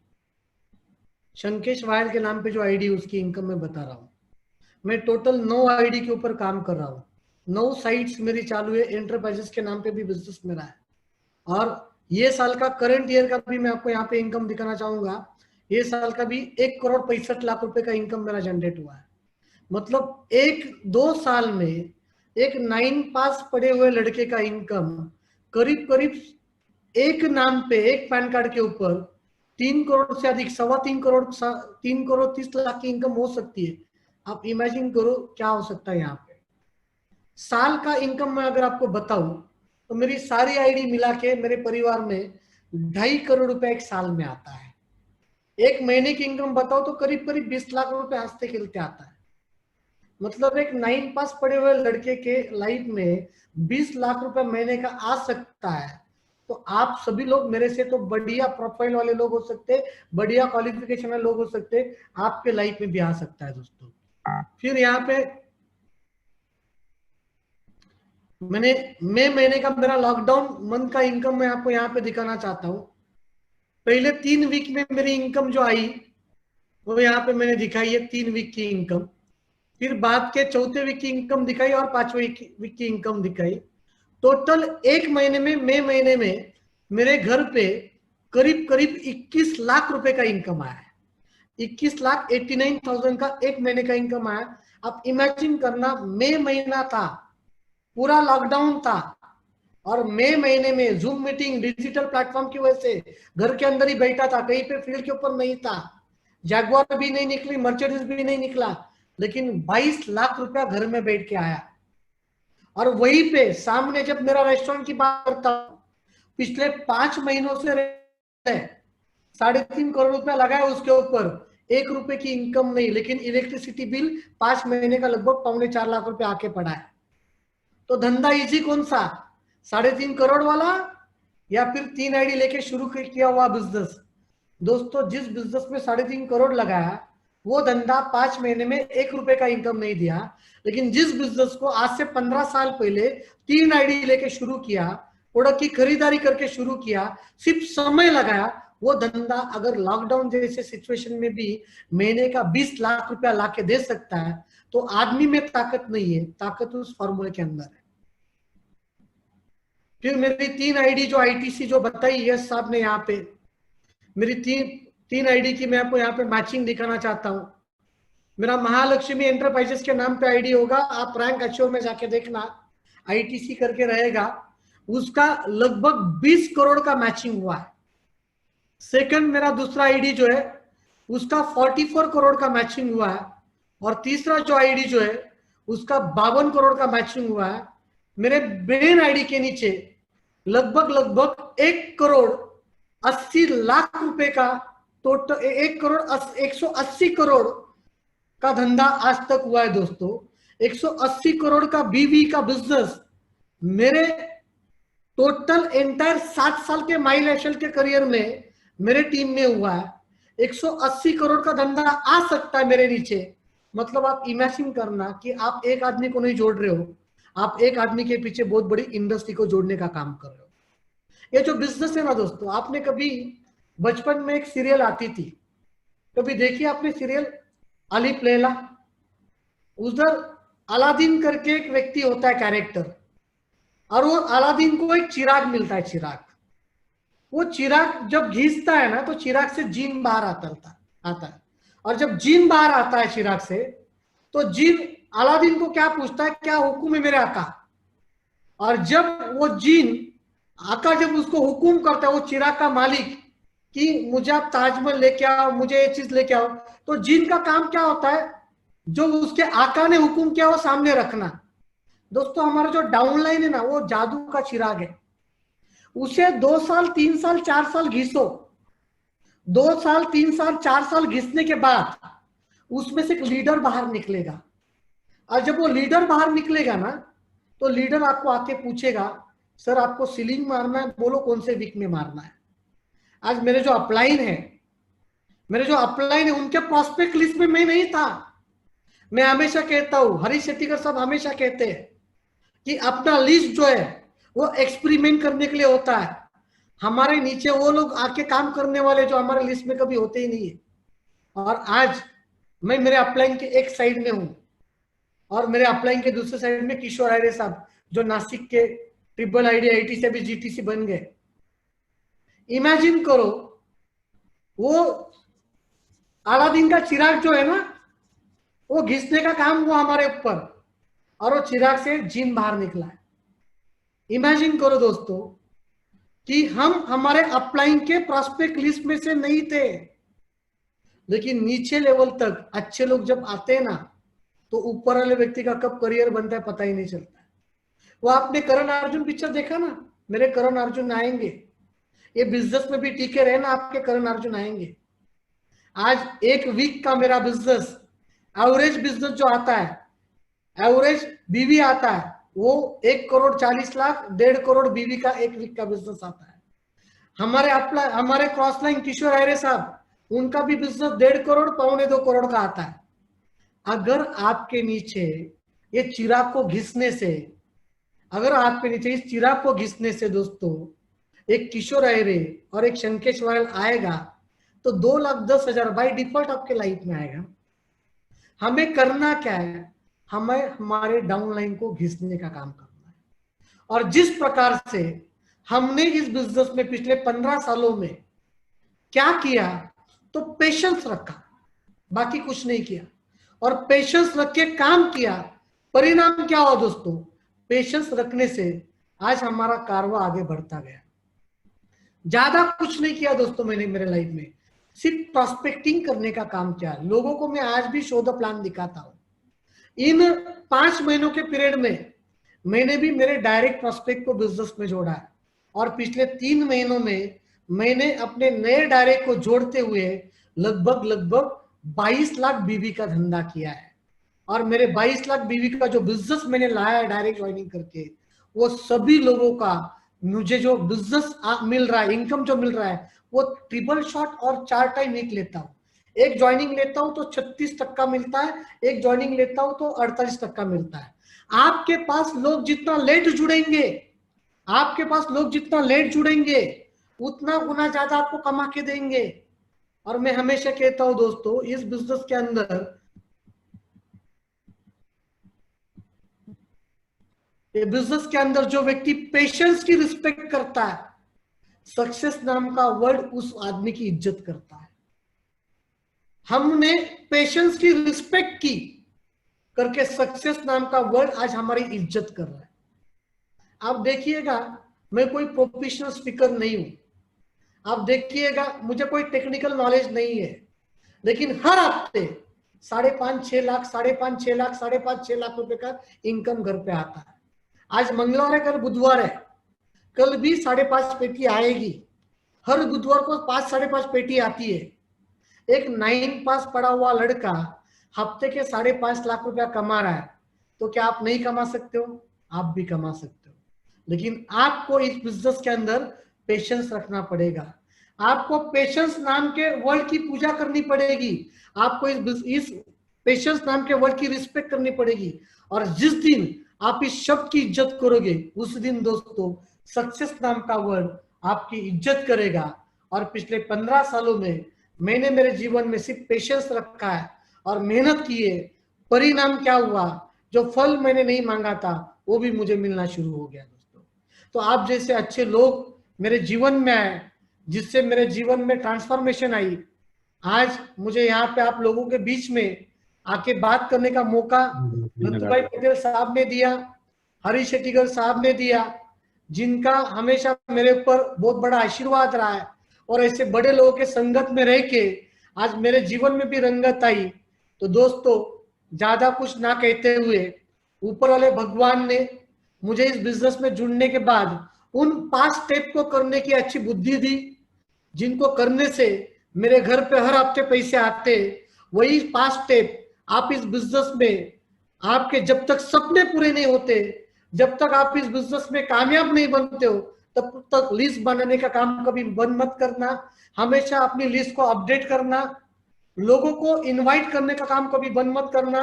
हमेशा लोगों को बिजनेस में इनवाइट कीजिएगा, और कभी भी इस बिजनेस में प्लान शो करने का काम कभी बंद मत करना। आज मेरा लगभग 180 करोड़ का बिजनेस होने के बावजूद भी आज भी मैं हर दिन 4 से 5 1-to-1 मीटिंग करता हूं।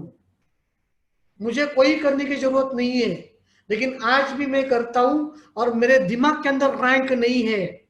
अपने बिजनेस में सबसे डिसएडवांटेज कब आता है? जब आपको रैंक मिलती है ना, तब लोग हवा में चले जाते हैं, तब लोग अपलाइन की रिस्पेक्ट करना भूल जाते हैं, तब लोग भूल जाते कि अपलाइन के सहयोग से हुआ है, कंपनी मैनेजमेंट के ट्रेनिंग से हुआ है। तब लोगों को ऐसे लगता है ये तो मेरी वजह से हुआ है। और जिस दिन आपको ऐसा लगे कि ये मेरी वजह से हुआ है, मैं आपको एक कान मंत्र देना चाहूंगा, उस दिन से दोस्तों आपके बिजनेस का डाउनफॉल शुरू हो जाएगा। आप कभी मत कहना कि मेरी वजह से हुआ है, आप हमेशा ये कहो कि मेरी अपलाइन की वजह से हुआ है, क्योंकि जो आप कहोगे वही आपका डाउनलाइन कहेगी। आप अगर आपके डाउनलाइन से रिस्पेक्ट चाहते हो, तो आप आपके अपलाइन की रिस्पेक्ट करो। आप आपके डाउनलाइन से रिस्पेक्ट चाहते हो, तो डाउनलाइन के जीवन में कंट्रीब्यूट करने की आदत डालो। जितना आप कंट्रीब्यूट करोगे, उतना डाउनलाइन रिस्पेक्ट करेगी। और जितना आप चिराग को घिसोगे, उतना अलादीन का चिराग में से वो जीन बाहर निकलेगा। जगवार आएगी, मर्सिडीज आएगी, घर होगा, गाड़ी होगा, बंगला होगा, सब होगा दोस्तों आपके लाइफ में। बस हमें उस चिराग को प्यार से घिसना है। तो जिस तरीके से इस बिजनेस में पिछले कई सालों से मैं हूं, और मेरे जीवन में हर दिन एक नया दिन होता है, हर दिन खुशी का दिन होता है, क्योंकि मैंने इस बिजनेस में अपने आप को टीके रखने का काम किया। मैंने पेशेंस रखे, और इस बिजनेस को समझने की जो अच्छी बुद्धि भगवान ने मुझे दी, वो अच्छी बुद्धि वो भगवान आज आपको यहाँ पे दे। और जो खुशियां मेरे जीवन में आई है, वो खुशियां आपके जीवन में आए, यही शुभकामनाओं के साथ मैं यहाँ पे रुकना चाहूंगा। भूल से भी अगर मेरे से कोई गलत वर्ड निकला रहेगा तो मुझे छोटा भाई समझ के माफ कीजिएगा, लेकिन मेरा ये प्रयत्न था कि मेरे जीवन में किस तरीके से मैंने अपने जीवन में सफर किया और उस सफर को करते करते आज किस तरीके से कामयाबी मेरे साथ में है, वही कामयाबी, उससे बड़ी कामयाबी आपको मिले, यही बताने की मैंने कोशिश की दोस्तों। जय हिंद, जय माई नेशन दोस्तों। अरे वाह।